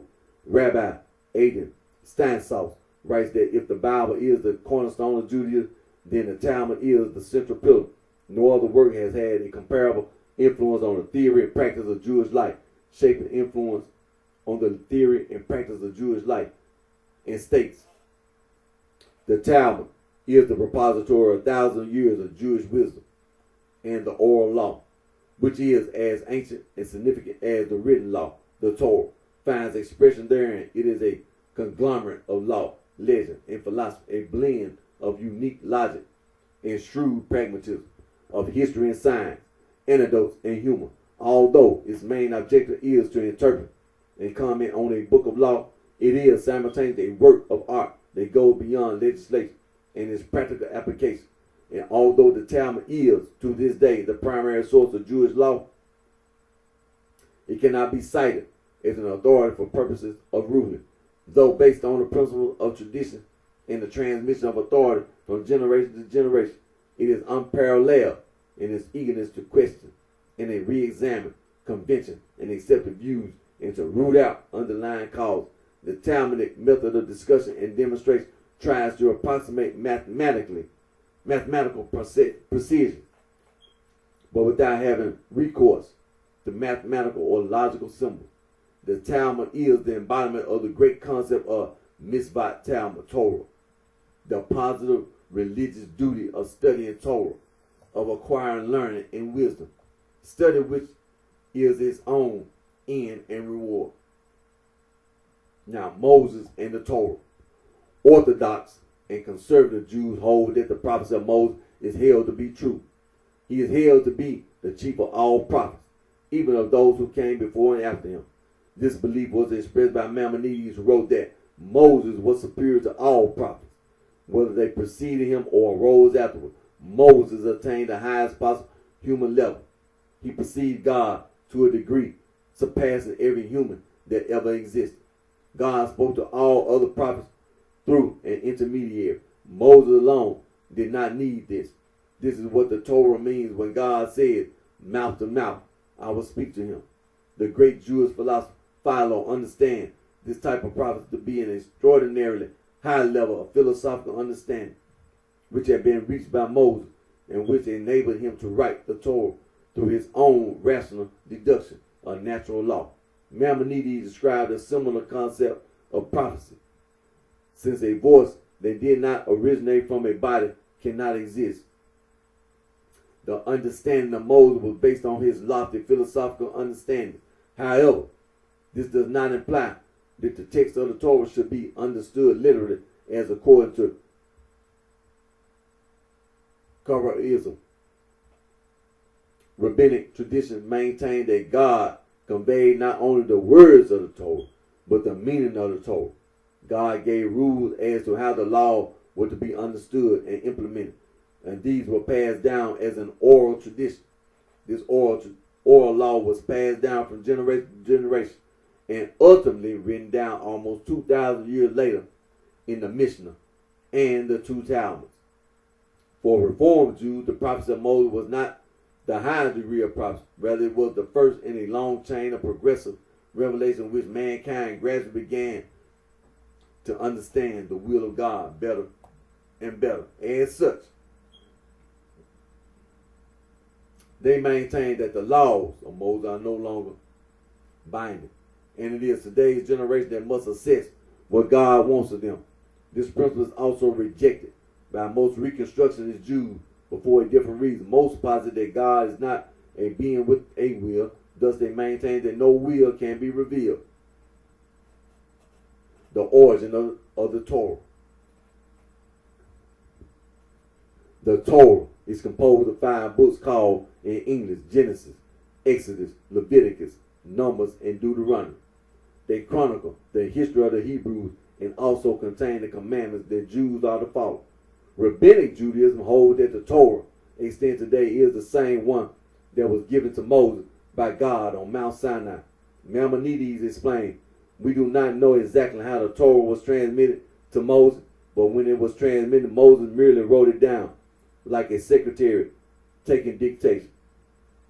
Thus, every verse in the Torah is equally holy, as they all originate from God and are all part of God's Torah, which is perfect, holy, and true. Haredi Jews generally believe that the Torah today is no different from what was received from God to Moses, with only the most minor scribal errors. Many other Orthodox Jews suggest that over the millennia, some scribal errors have crept into the Torah text. They note that the Masoretes 7th to 10th century compared all known Torah variations in order to create a definite text, a definitive text. However, even according to this position, that the scrolls that the Jews possess today are not letter perfect. The Torah scrolls are certain the word perfect texts that was divinely revealed to Moses. Indeed, the general consensus of Orthodox rabbinic authority posits that belief in the word perfect nature of the Torah scroll as a defining feature of Orthodox Judaism. Although even in modern Orthodox circles, there are some rabbis, Professor Mark Shapiro, that point out the numerous rabbinic sources from the Talmudic, post-Talmudic, and medieval ages that claim that there were some changes to the text, which include whole verses that were made deliberately during the Mishnaic era and even during the times of the First Temple. Professor Shapiro lists the many medieval rabbis discussed changes and additions that occurred during the time of Ezra, described in his work, The Limits of Orthodox Theology, Maimonides' 13 Principles Reappraised. Prophecy. Jews believe that the Almighty created at time chose to prophesy. Many of such occurrences are described in the Nevi'im, the books of the prophets. However, since the destruction of the first temple, prophecy has ceased. Oratory. Orthodox Jews view the written and oral Torah as the same as Moses taught for all practical purposes. Conservative Jews tend to believe that much of the oral law is divinely inspired, while Reform and Reconstructed Jews tend to view all of the oral law as an entirely human creation. Traditionally, the Reform movement held that Jews were obliged to obey the ethical but not the ritual commandments of Scripture. Although today many Reformed Jews have adopted many traditional ritual practices, Karaite Jews traditionally consider the written Torah to be authoritative, view the oral law as only one possible interpretation of the written Torah. Most modern Orthodox Jews will agree that while certain laws within the oral law were given to Moses, most of the Talmudic laws were derived organically by the rabbis of the Mishnaic and Talmudic eras. God's relationship with men. Judaism focuses more on how God defines men than one trying to define God. There is therefore a focus on what people are expected to be or do far more than on spelling out theological beliefs. People are born with both a tendency to do good and to do evil. Jewish tradition mostly emphasizes free will, and most Jewish thinkers reject determinism on the basis that free will and the exercise of free choice have been considered a precondition of moral life. Moral indeterminacy seems to be assumed both by the Bible, which bids man to choose between good and evil, and by the rabbis, who hold the decision for following the good inclination rather than the evil, rests with every individual. Maimonides asserted the compatibility of free will with foreknowledge of God. Only a handful of Jewish thinkers have expressed deterministic views. This group includes the medieval Jewish philosopher Hazdai Kreskus and the 19th century Hasidic rabbi Mordecai Yosef Leiner of Izbika. All is necessary for God because he is perfect, but for mankind all is possible by virtue of choice. The two types of view are true with knowing about the prophet who is in divakat with God to be wise and to perform miracles for him.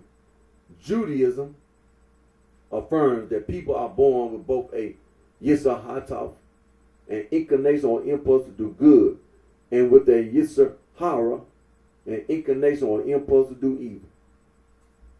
These phrases reflect the concept that within each person there are opposing natures continuing in conflict and are referenced many times in the rabbinic tradition.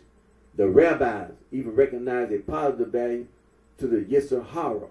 Without the Yisr Hara, there will be no civilization or other fruits of human labor.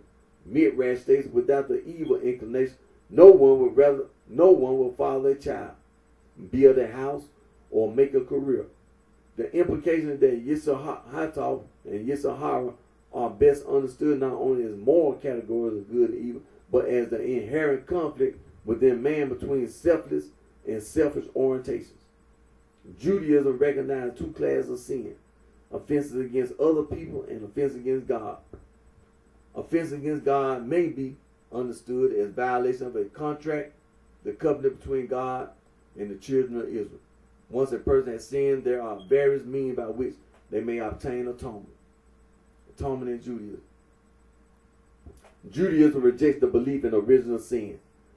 Both ancient and modern Judaism teaches that every person is responsible for his own actions. The existence of some innate sinfulness on each human being was discussed in both biblical Genesis 8:21, Psalm 51:5, and post-biblical sources. However, in the biblical verses, this is brought out as an argument for divine mercy, as humans cannot be blamed for the nature they were created with. Some apocryphal and pseudepigraphic sources express pessimism about human nature. A grain of evil seed was sown in Adam's heart from the beginning. In the Talmud, Avodah Zarah 22b has an unusual passage which Elder Kiesler described as the serpent seduced Eve in paradise and impregnated her with spiritual, physical dirt, which was inherited through the generations. But the revelation at Sinai and the reception of the Torah cleansed Israel. Kiesler states that although it is clear that belief in some form of original sin did exist in Judaism, it did not become mainstream teaching nor dogmatically fixed, but remained at the margin of Judaism.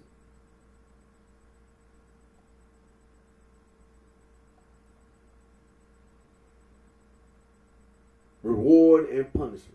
The mainstream Jewish view is that God will reward those who observe his commandments and punish those who intentionally transgress them. Examples of rewards and punishment are described throughout the Bible and throughout classical rabbinic literature. The common understanding of this principle is accredited both by most Orthodox and conservative and many Reformed Jews. It is generally rejected by the Reconstruction. See also free will and theology.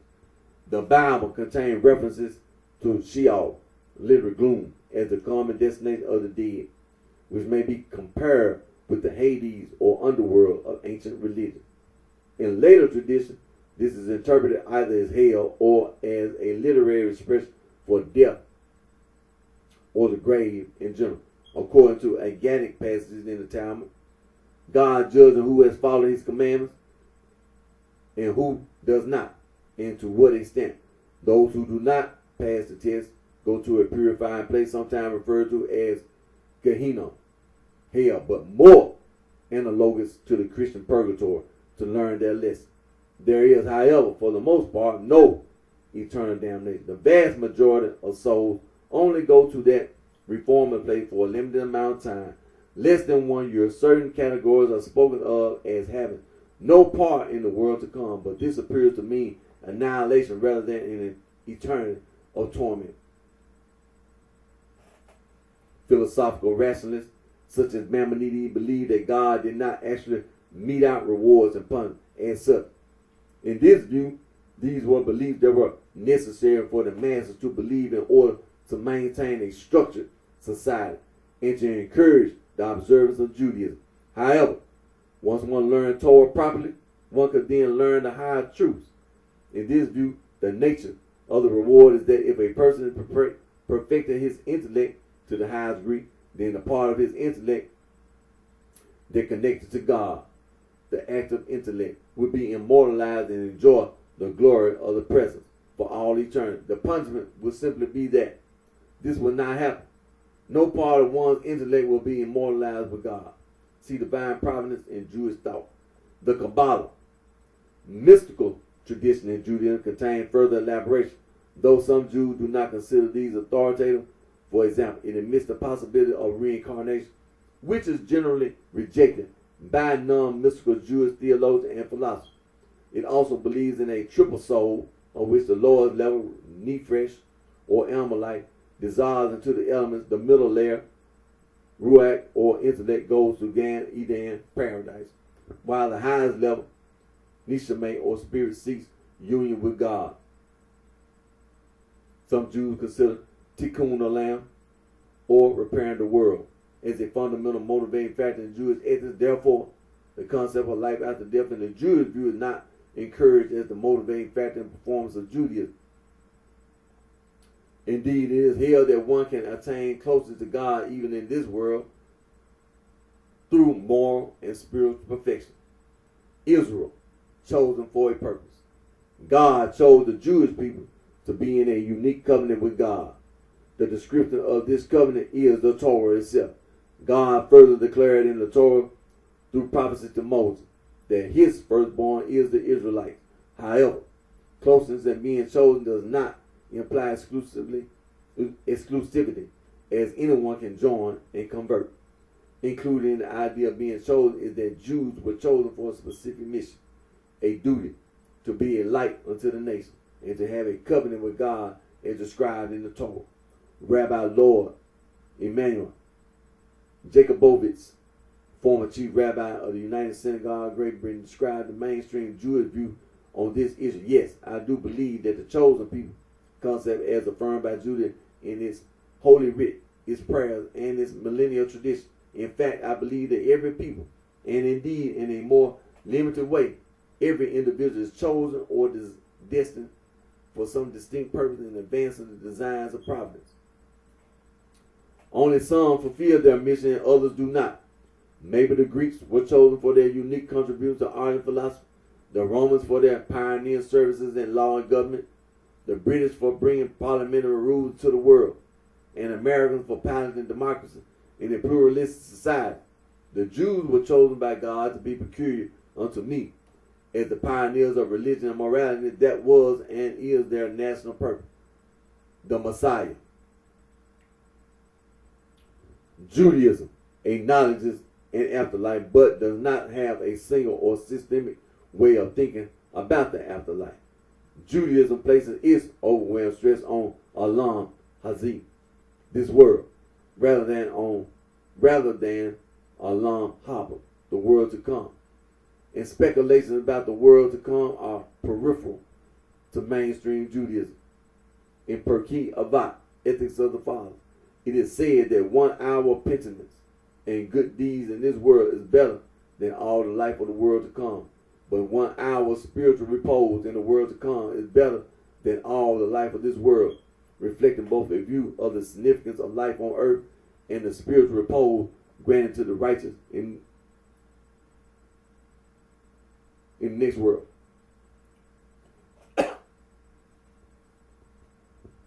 Jews reject the idea that Jesus of Nazareth was the Messiah and agree that the Messiah has not yet come. Throughout Jewish history, there have been a number of Jewish Messiah claimants considered false by Jews, including, most notably, Simon Bar Kokhba and Sabbatai Zevi, whose followers were known as Sabbateans. The 12th of Maimonides' 13th principle of faith was, I believe with perfect faith in the coming of the Messiah, Mashiach, and though he may tarry still, I await him every day. Orthodox Jews believe that a future Jewish Messiah, a Mashiach, anointed one, will be a king who will rule the Jewish people independently and according to Jewish law. In a traditional view, the Messiah was understood to be a human descendant of King David, that is, of the Davidic line. Liberal or Reformed Judaism does not believe in the arrival of a personal Messiah who will gather the exiles in the land of Israel and cause the physical resurrection of the dead. Rather, Reformed Jews focus on a future age in which there is a perfected world of justice and mercy.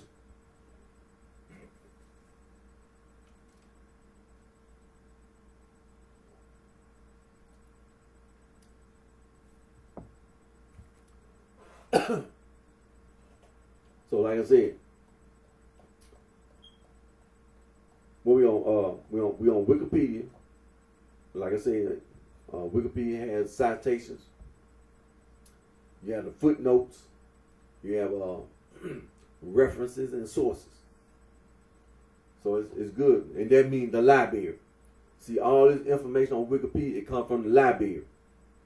The library.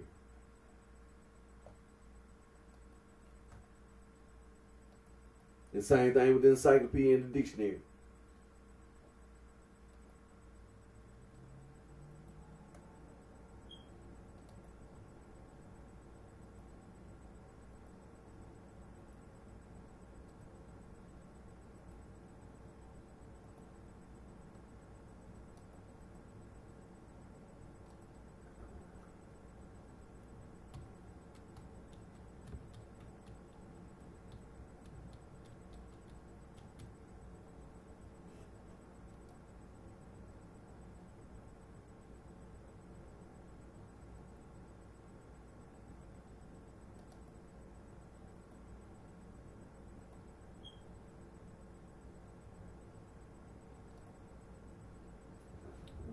Now, I'm over here on dualism and cosmology. Now, Wikipedia, Britannica. I'm over here on Britannica. We dualism and cosmology. Now, Encyclopedia Britannica is a little bit longer, so I'm gonna start over here on Encyclopedia Britannica, and I'm gonna reference over, click back over to Wikipedia. But I'm over here on Encyclopedia Britannica. Dualism in cosmology. Dualism in religion, the doctrine that the world or reality consists of two basic, opposed, and irreducible principles that account for all that exists. It has played an important role in the history of thought and of religion. Now, nature and significance. In religion, dualism means the belief in two supreme opposed powers or gods, or sets of divine or demonic beings that cause the world to exist. It may conveniently be contrasted with monism, which sees the world as consisting of one principle, such as mind, spirit, or matter, with monotheism, or with various pluralism and polytheism, which see a multiplicity of principles or powers at work. As is indicated below, however, the situation is not always clear and simple, and matter of one or two or many, for there are monotheistic, monistic, and polytheistic religions with dualistic aspects. Various distinctions may be discerned in the types of dualism in general. In the first place, dualism may be either absolute or relative. In a radical or absolute dualism, the two principles are held to exist from eternity. For example, in the Iranian dualism of Zoroastrianism and Manichaeism, both the bright and beneficent and the sinister and destructive principles are from eternity. In a mitigated or relative dualism, one of the two principles may be derived from or presuppose the other as a basis. For example, the Bogomils, a medieval heretical Christian group, held that the devil is a fallen angel who came from God and was the creator of the human body, into which he managed by trickery to have God infuse a soul. Here the devil is a subordinate being and not co-eternal with God, the absolute eternal being.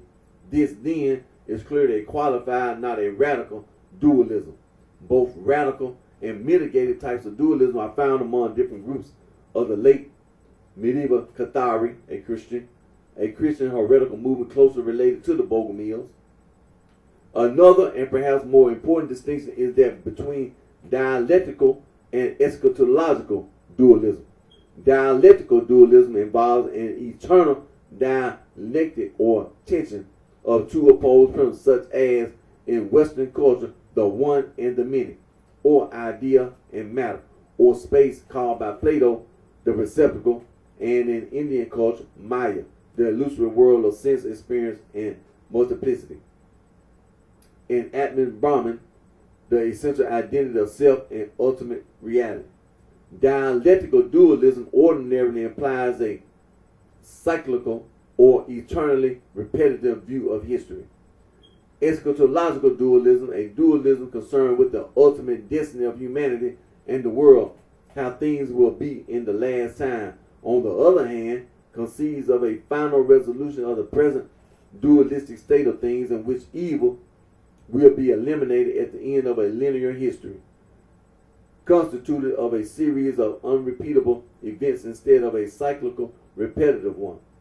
The ancient Iranian religions, Zoroastrianism and Manichaeism, and Gnosticism, a religio-philosophical movement influential in the Hellenistic world, provide examples of eschatological dualism, a type of thought, such as Platonism, that insists on a profound harmony in the cosmos, is thus more radically dualistic because of its irreducibly dialectical character than Zoroastrianism and Manichaeism, with their emphasis on the cosmic struggle between two antithetical principles, good and evil. Midway between these extremes is Gnostic dualism, which has an ontology or theory of being of an Orphic Platonic type, see below among ancient civilization people, but which also affirms the final disappearance and annihilation of evil with the eventual destruction of the material world, and thus comprise both dialectical and eschatological dualism. In philosophy, dualism is often identified with the doctrine of transcendence, that there is a separate realm or being above and beyond the world, as opposed to monism, which holds that the ultimate principle is inside the world, immanent.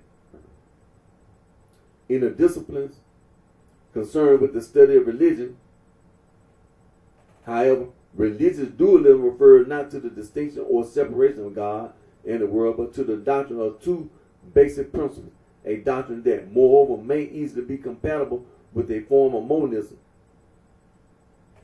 Orphism, or the Advaita school of Vedanta, that makes the opposition between the one and the many absolute, and sees in multiplicity merely a fragmentation or illusory obliteration of the one.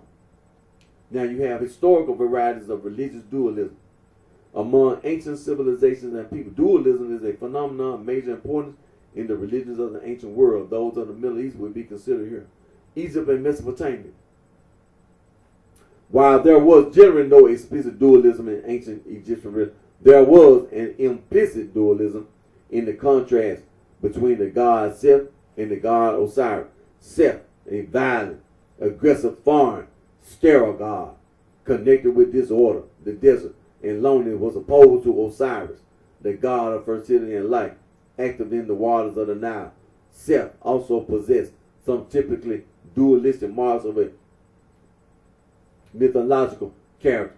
His action as well as his personality itself was ambivalent, and as a typical trickster, he was also capable at times of constructive action in the cosmos. The myths of Osiris himself may be compared in various ways with those recently discovered among the Dogon people of the Western Sudan, which contrasts Nomo, a first and happily mated primordial being pictured in fish form, with Urugu, pale fox, an unhappy sterile character who lives in the wilderness without a mate.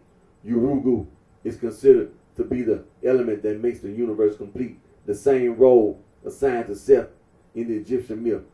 Dualism, broadly speaking, was also present in ancient Mesopotamian religion and myths pertaining to the origin of the gods and of the cosmos, the opposition between the primordial deities, Apsu, the abyss, and Tiamat, the sea, and the new ones, particularly Marduk, the demiurge or creator, displayed some dualistic aspects, though the earlier deities had established the basic reality of the universe.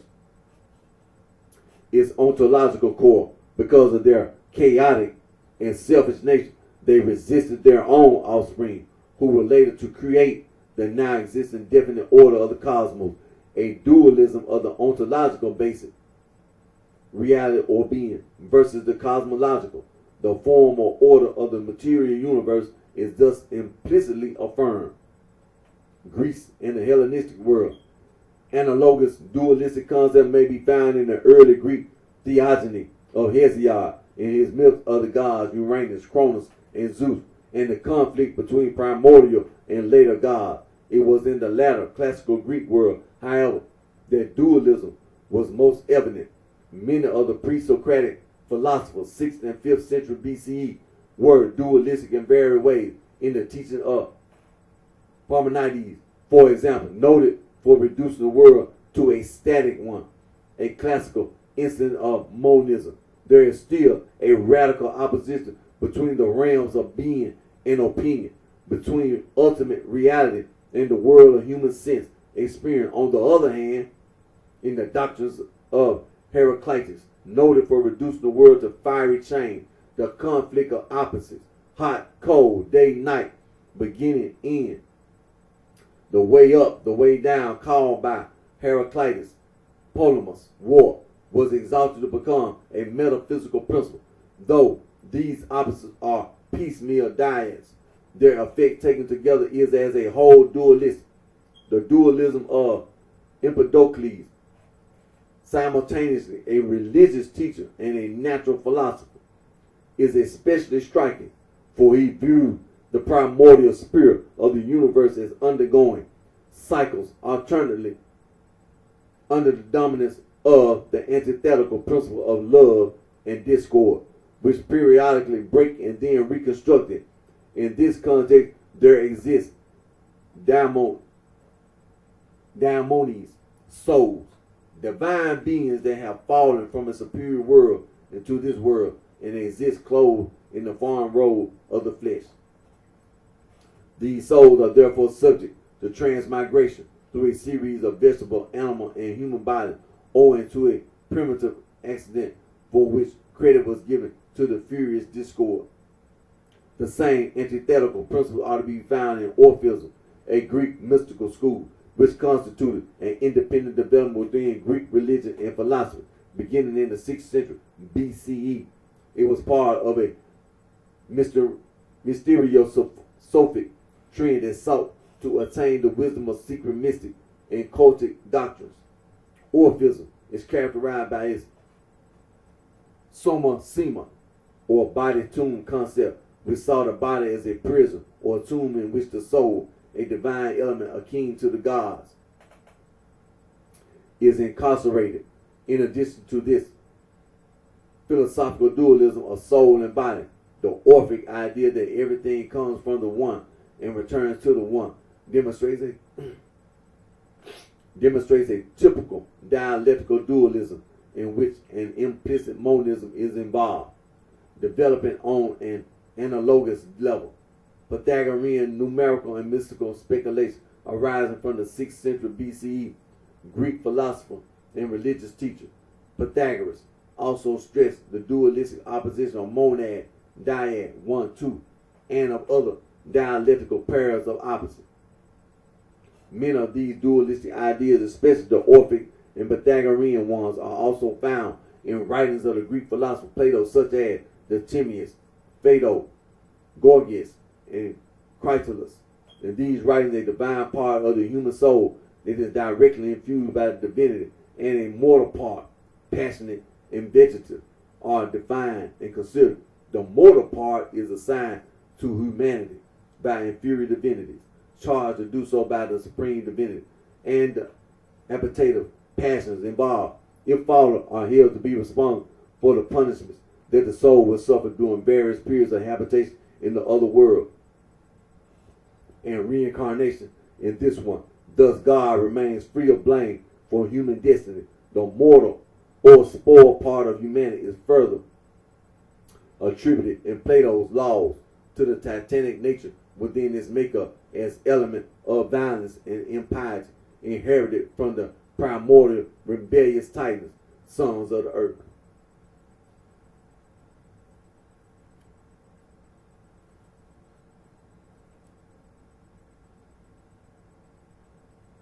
Plato's notions of humanity were rooted in both ontology and cosmology, in views of being and on the orderly structure of the universe. In the Timaeus, he considers the cosmos as a single harmony, which for the sake of completeness requires the existence of inferior levels that are bound not only to matter but also to necessity, the realm of things that could not have been otherwise and that are hence not amenable to divine activity. A different view is found in his laws, which describe two souls of the world, one of which causes good and one evil. The Politicus is considered with two eternally recurring alternating cycles in the cosmos with successive epochs, guided either by the gods or by humans. Plato's central inspiration, which unifies his metaphysics, his cosmology, his anthropology, and his doctrine of the soul, was basically dualistic in the sense of dialectical dualism with two irreducible principles: the idea or form and the chora or material receptor, in which the idea impresses itself. All of this world is conditioned by materiality and necessity, and because of this, the descent of souls into bodies is said to be rendered necessary as well. Neoplatonism, a 3rd century common era development from Plato's thought, conceived the cosmos as a harmony with a succession of levels emanating from an ultimate unit. There was in the system, nevertheless, a rupture of the harmony of the cosmos called Toma, the audacity, which served as an explanation for the descent of soul into the material world, and thus constituted a dualistic element in Gnosticism, a Hellenistic religious movement that entered original Christianity from earlier pagan sources and that viewed matter as evil and spirit as good. Dualism manifested itself in a more dramatic way. Gnostic dualism cannot be understood without reference to both Judaism and Christianity, and perhaps even to Zoroastrianism, since Gnostic eschatological characteristics were derived from them. Gnosticism was also connected with certain principles of Orphism and Platonism, reflecting the Orphic body tomb doctrine. For example, Gnosticism adopted a firmly anti-Semitic stance against the body, and similarly adopted the concept of the divine soul, the pneumatic or spiritual soul, as the Gnostic would say, of the same substance as the divinity, that is destined to free itself from the tyranny of a material cosmic demiurge or subordinate deity. Certain Gnostics, moreover, developed a radical anti-cosmism in which they registered their animosity against the material universe by cursing the stars, which brought them bitter reproach from Plotinus, the founder of Neoplatonism, as viewed by the Gnostic Orphite sect, which venerated the Orphic snake as a symbol of knowledge. The cosmos comprised of three parts: the superior world, the inferior world, material and chaotic, and the intermediate world, or logos, word or reason. The logos being depicted as a snake that impresses spiritual forms into the chaotic matter. These forms, life, soul, and vital masculine substance, are later freed again, a liberation that completely empties the material world. Such Gnostic views are of two types: Iranian and Syrian Egyptian. Iranian Gnosticism is characterized by an absolute radical dualism, light and darkness, pneuma, spirit, and chaotic formless matter, opposed to each other from eternity. Syrian Egyptian Gnosticism is characterized by a dualism that is mitigated as earlier defined, but also drastic. The inferior world, the chaotic darkness, begins to exist only at a special moment owing to an accident in the divine world, and this accident is usually also identified with an audacity, a defect in one of the eons or divine entities. Iran. In the Indo-Iranian period, 2nd millennium BCE, there were already tendencies toward dualistic thought, especially in myths relating to monstrous and demonic beings who steer the movement of the waters and thus make cosmic life impossible. In later archaic Indian speculation, there was also a tendency to oppose devas, gods, to asuras, demons. Iranian dualism, however, expressed itself most characteristically in Zoroastrianism. In the Zoroastrian religious text, the Gathas, there is an opposition between two spirits: the beneficent spirit, Spenta Manu, and the destructive spirit, Angra Manu, or Arima. These two spirits are different, irreducible principles. At the beginning, they have chosen life and non-life, respectively, though the beneficent spirit is almost a hypostasis, the substance of the divinity, Ahura or Maz. Nothing is said in the Gospels about the origin of the destructive spirit. In any case, the very fact that the destructive spirit is said to be the twin brother of the beneficent one does not imply that he is a son of Ahura Maz, but implies only that the two spirits are symmetrical, equal, and contrary as to their respective efficacy and orientation. Medieval Zoroastrian treatises present radical and eschatological dualism in their extreme form. According to the Bundahish primordial creation text, Ormuzd and Orman have always existed. Ormuzd is represented as lofty in the light, full of omniscience and goodness, while Ahriman is represented as debased in darkness, full of aggressiveness and ignorance. Ormuzd, omniscient, allows him to conceive and to actualize the creation in time, because only these can offer him an arena in which to accost Ahriman and eliminate him. The medieval Zoroastrian treatise also described another dual formulation, the two realms of creation and of reality. The Menak, potential, embryonic, initial, heavenly, and invisible, and the Getic, realized, final, worldly, concrete, and visible. But this opposition does not imply devaluation of the Getic of this world. Zoroastrianism, a Zoroastrian heretical movement, 3rd, 4th century, was also dualistic. The very names of Zervan, time, destiny, and the partially synonymous Zaman, time, already appear in the later Avesta and in medieval Tristan, in which time is the Milu, in which Ormuzd and Ahriman fight. Also a myth attributed to Zoroastrian priests by later non-Iranian sources speaks of Zervan as the father of Ormuzd and Ahriman. At times, Zervanite mythology tends toward formulations of a Gnostic and Menachian type. Women pay allegiance, for example, to Ahriman, who has partial authority in the world. Zervanism also developed theosophic characteristics involving mystical insight, such as that which discern the ambivalence of Zervan, namely that although an evil element, an evil thought, or spiritual corruption has always existed within him, he nonetheless, so it seems, eliminates the evil by expressing it, and is thus worthy to be identified with the supreme divinity, Yazdan.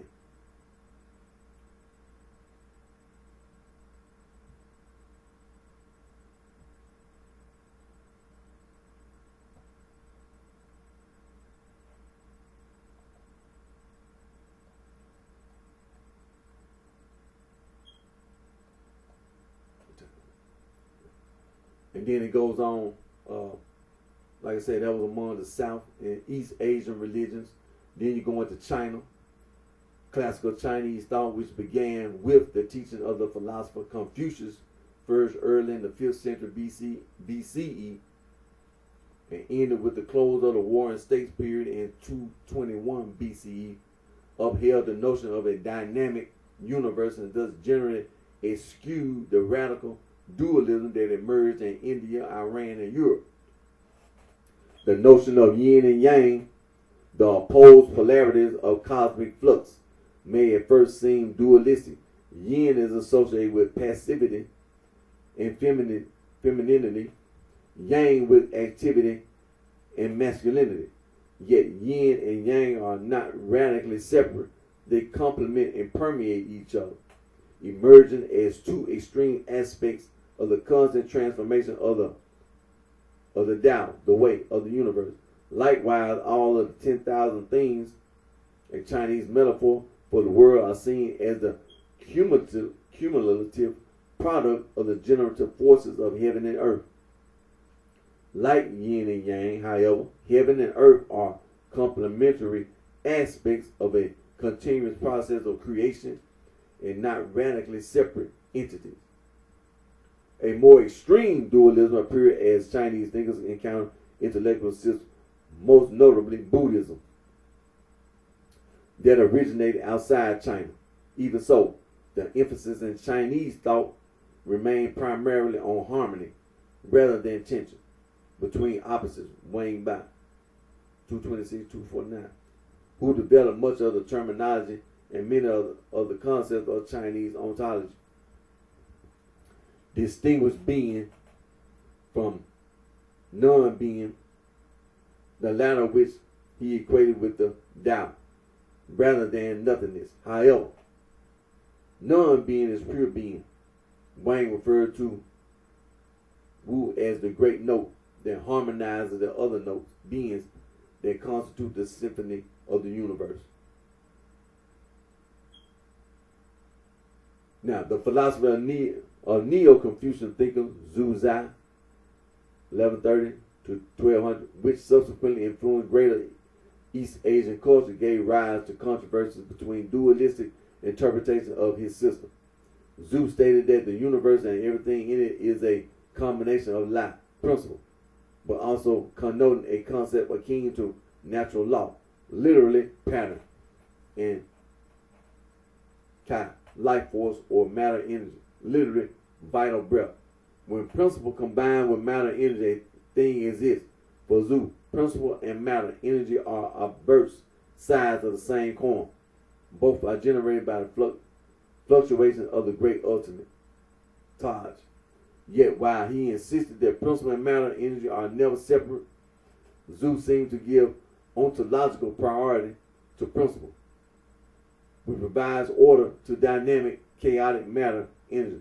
The question of the relationship between Lai and Kai generated intense debate among Neo-Confucian thinkers not only within China, but also in Korea and Japan. And then you have among religions of the West, dualism have appeared in Western religion, chiefly under the impact of Gnostic influences such as Judaism, and let me scroll down, Christianity, and so on and so forth.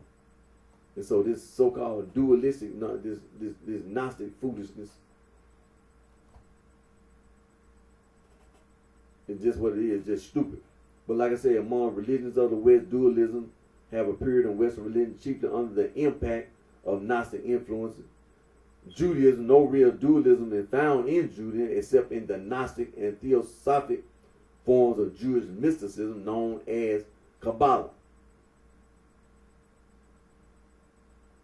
The presence of a vigorous and universal monotheism implies not only faith in a single creative God, but also faith in a God who is the uncontested master of history, and neither Satan nor Belial detracts from this absolute monotheism.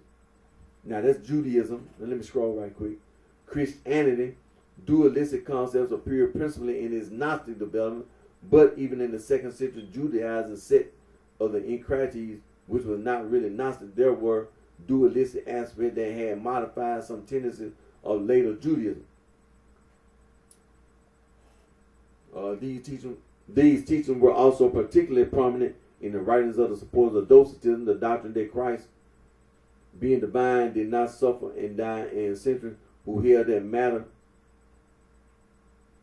is essentially evil, and that the soul is a pre-existing substance. According to the Encrates, the pre-existing soul, once it gets informated by concupiscence, drops into the carnal world. Since generation perpetuates the soul's state of decay in this bodily form, the Encrates condemned all sexual relations. Now, then, the dualism of Martian and for Saturninus and on and on, and conceptions. Similar types are found in the song and so on and so forth.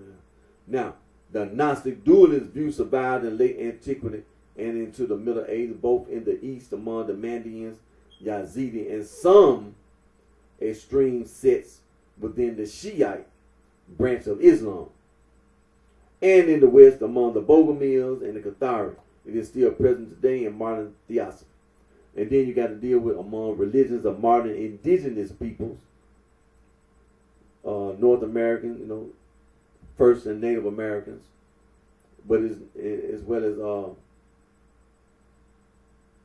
Paleo-Siberian peoples, and so on and so forth, and other people around the world, indigenous people that live all over this planet, all over this earth.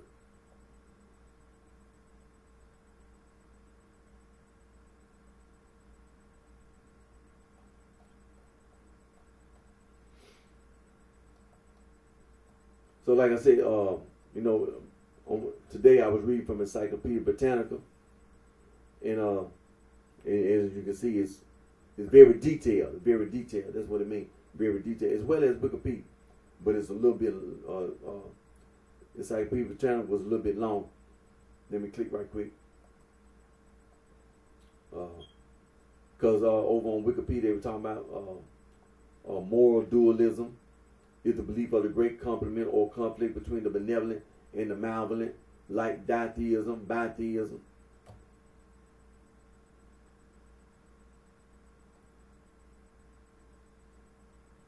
Now, duotheism, bitheism, and ditheism.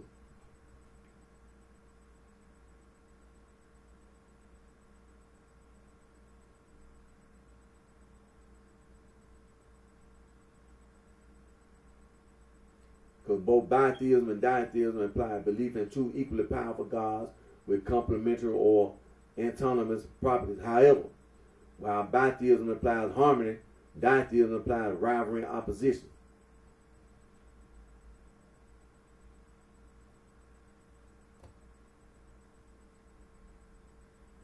Because in the bitheism, you talking about some they can be where the two deities are not in conflict. I mean, one could be male and the other female.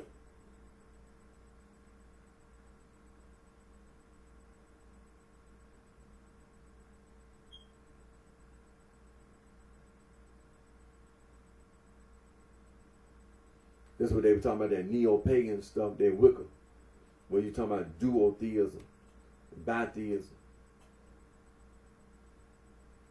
And then we heard a little bit about radical dualism or mitigated dualism, radical dualism or absolute dualism, which posits two co-equal divine forces. And then mitigated dualism, where one of the two principles is in some way inferior to the other.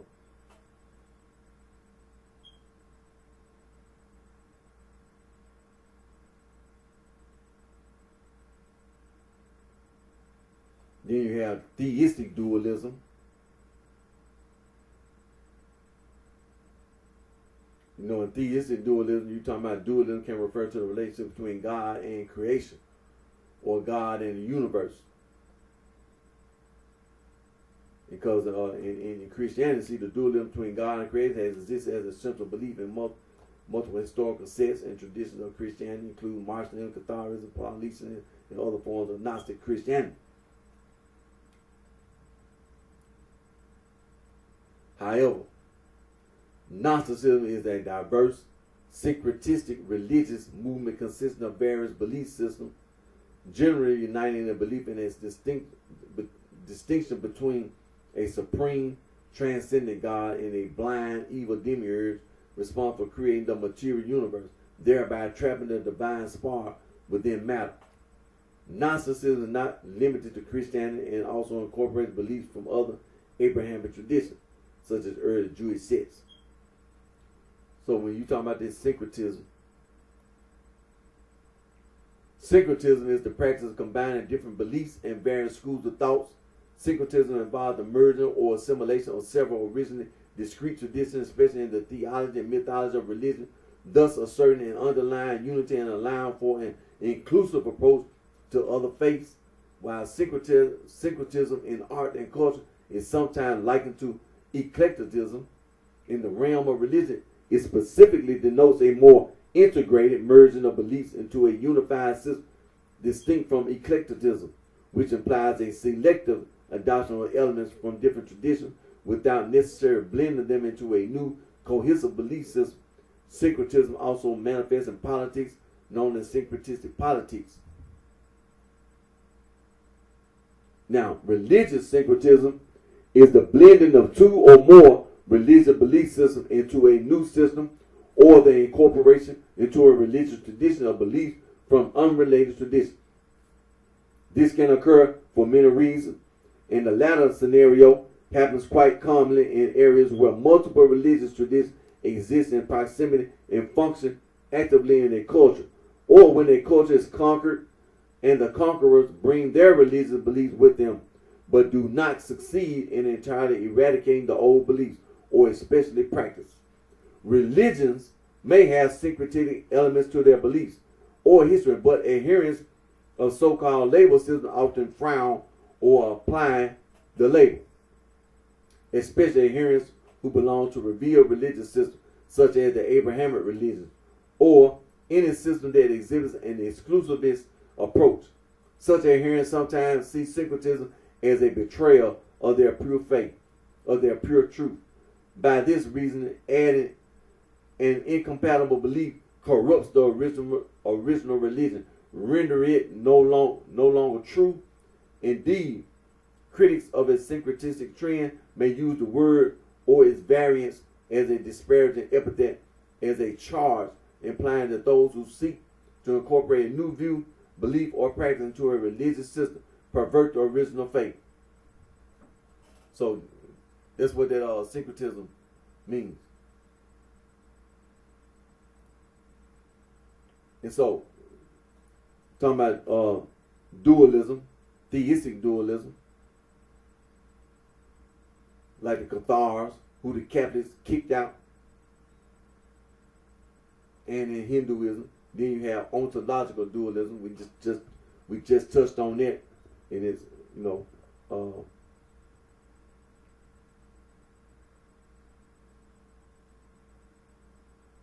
which like in Chinese philosophy and so on. But then you have other religions like the Samoyed peoples, the Nenets,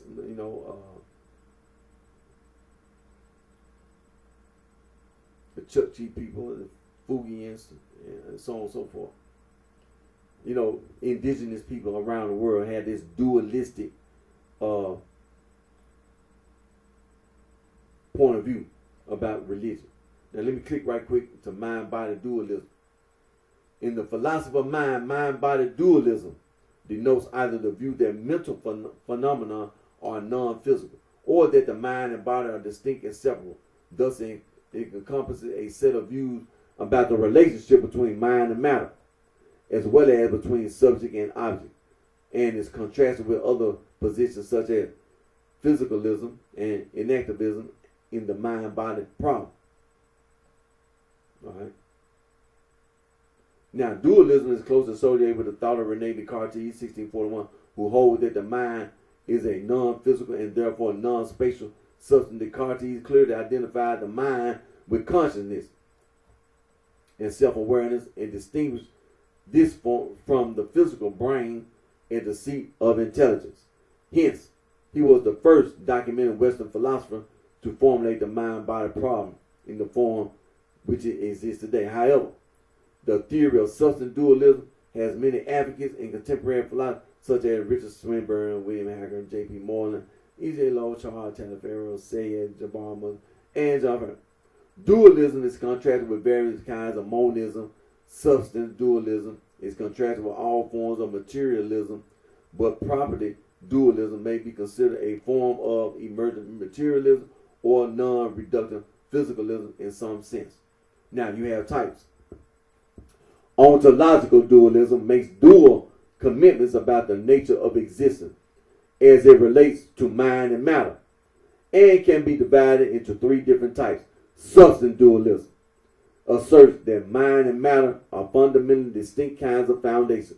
Number two, property dualism suggests that the ontological distinction lies in the differences between properties of mind and matter, as in emergentism. Number three, predicate dualism claims the irreducibility of mental predicates to physical predicates. All right. So like I said, I wanted to touch on that. Now I'm going to get ready to end today's video.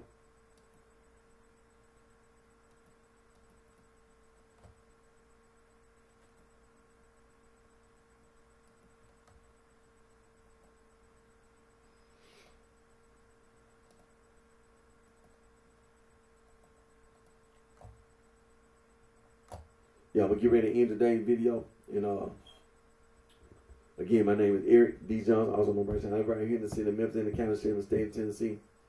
And thank all my family support for your continued current support. And thank my Lord and Savior Jesus Christ, Son of God, for all the blessings and guidance He provides us all with. And let's continue to pray for peace around the world. There are wars being fought all over the world. And let's continue to pray for peace. Let's continue to pray for peace. And also, like I said, we got an upcoming election coming up here in the United States of America. Presidential election. As well as other federal, state, and local elections coming in November. And exercise your right to vote. all those who have the right to vote. Exercise your right to vote. Federal elections, state elections, local elections. Exercise your right to vote. It's important. Voting is important. It gives you a voice in the government. It gives you a voice. And so,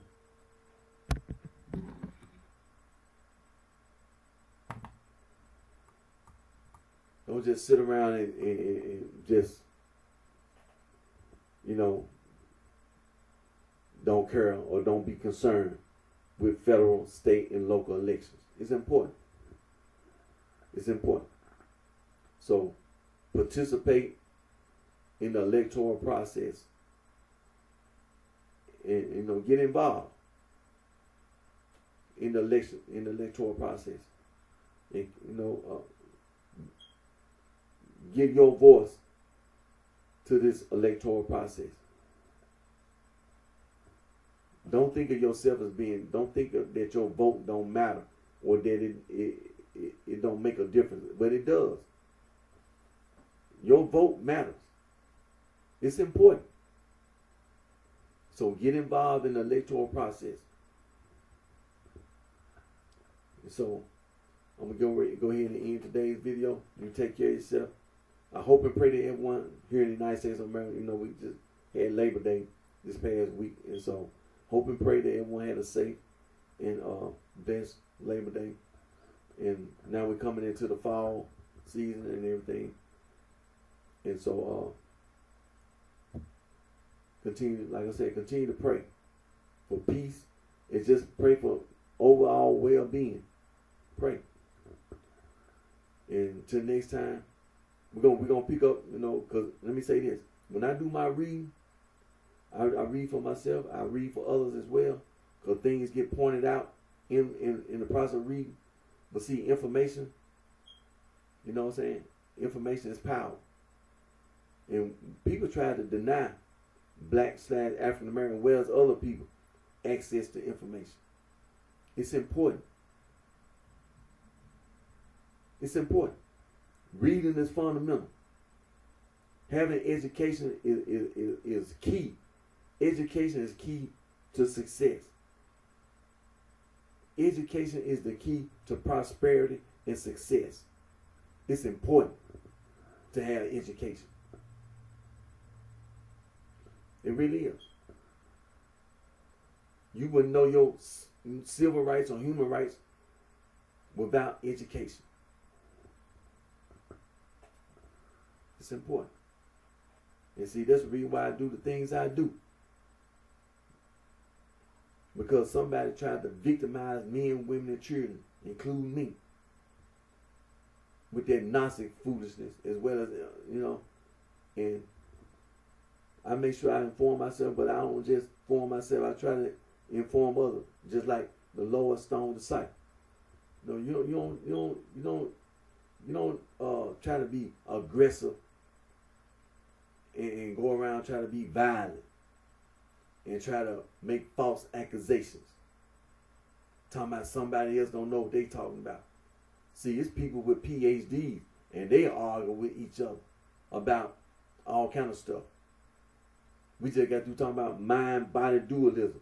Somebody supports mind-body dualism and somebody else don't. And they'll sit around and give you the most educated argument for and against. And talking about Judaism and talking Christianity, Catholic Church / Christianity.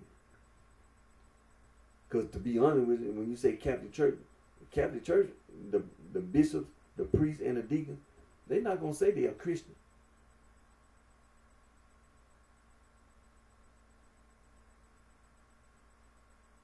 They know what they're saying.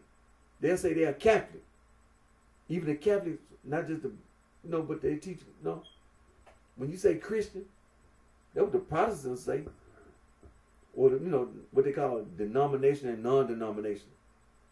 Just like the Church of Christ. But see, education is important. education is the key to prosperity and success. It's important. It's real. It's just like we were talking about Lord Stone disciple, how a bunch of 30 little kids at Larry Hoover's house, looking out the window.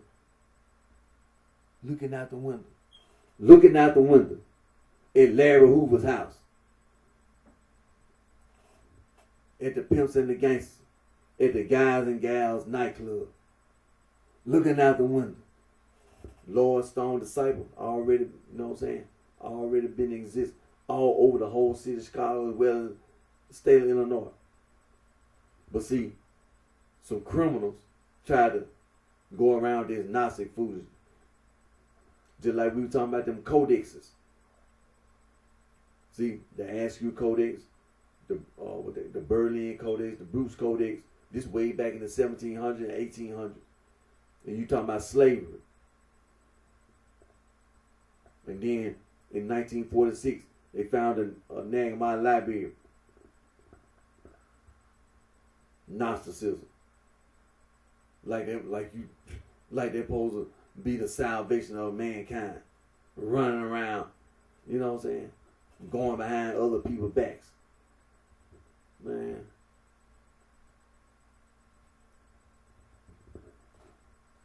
Evan Pepperlo Perry is a real, you know what I'm saying? Real. True. You know what I'm saying? Jeff Ford. You know what I'm saying? King David Bosdale. Man. Some real true.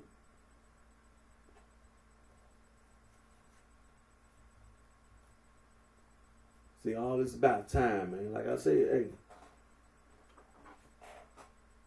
It's just time, man. Just time. What you thought you got away with, just like out there in California, Los Angeles, California, people going around trying to leave the South, leave Alabama, leave Mississippi, leave Louisiana, trying to move from Tennessee, Arkansas, Texas, trying to go to Los Angeles, California. Time. Payback. Time. Payback. What you thought you got away with and thought somebody gonna take something off of you, especially a damn hoe.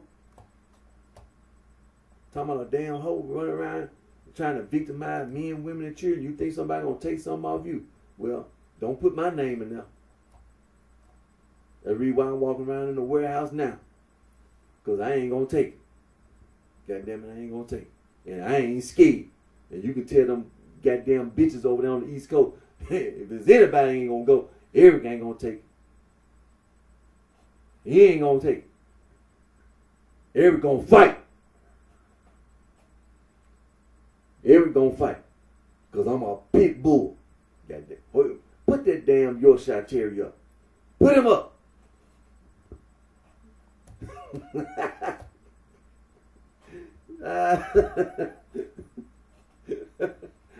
Y'all take care of yourself.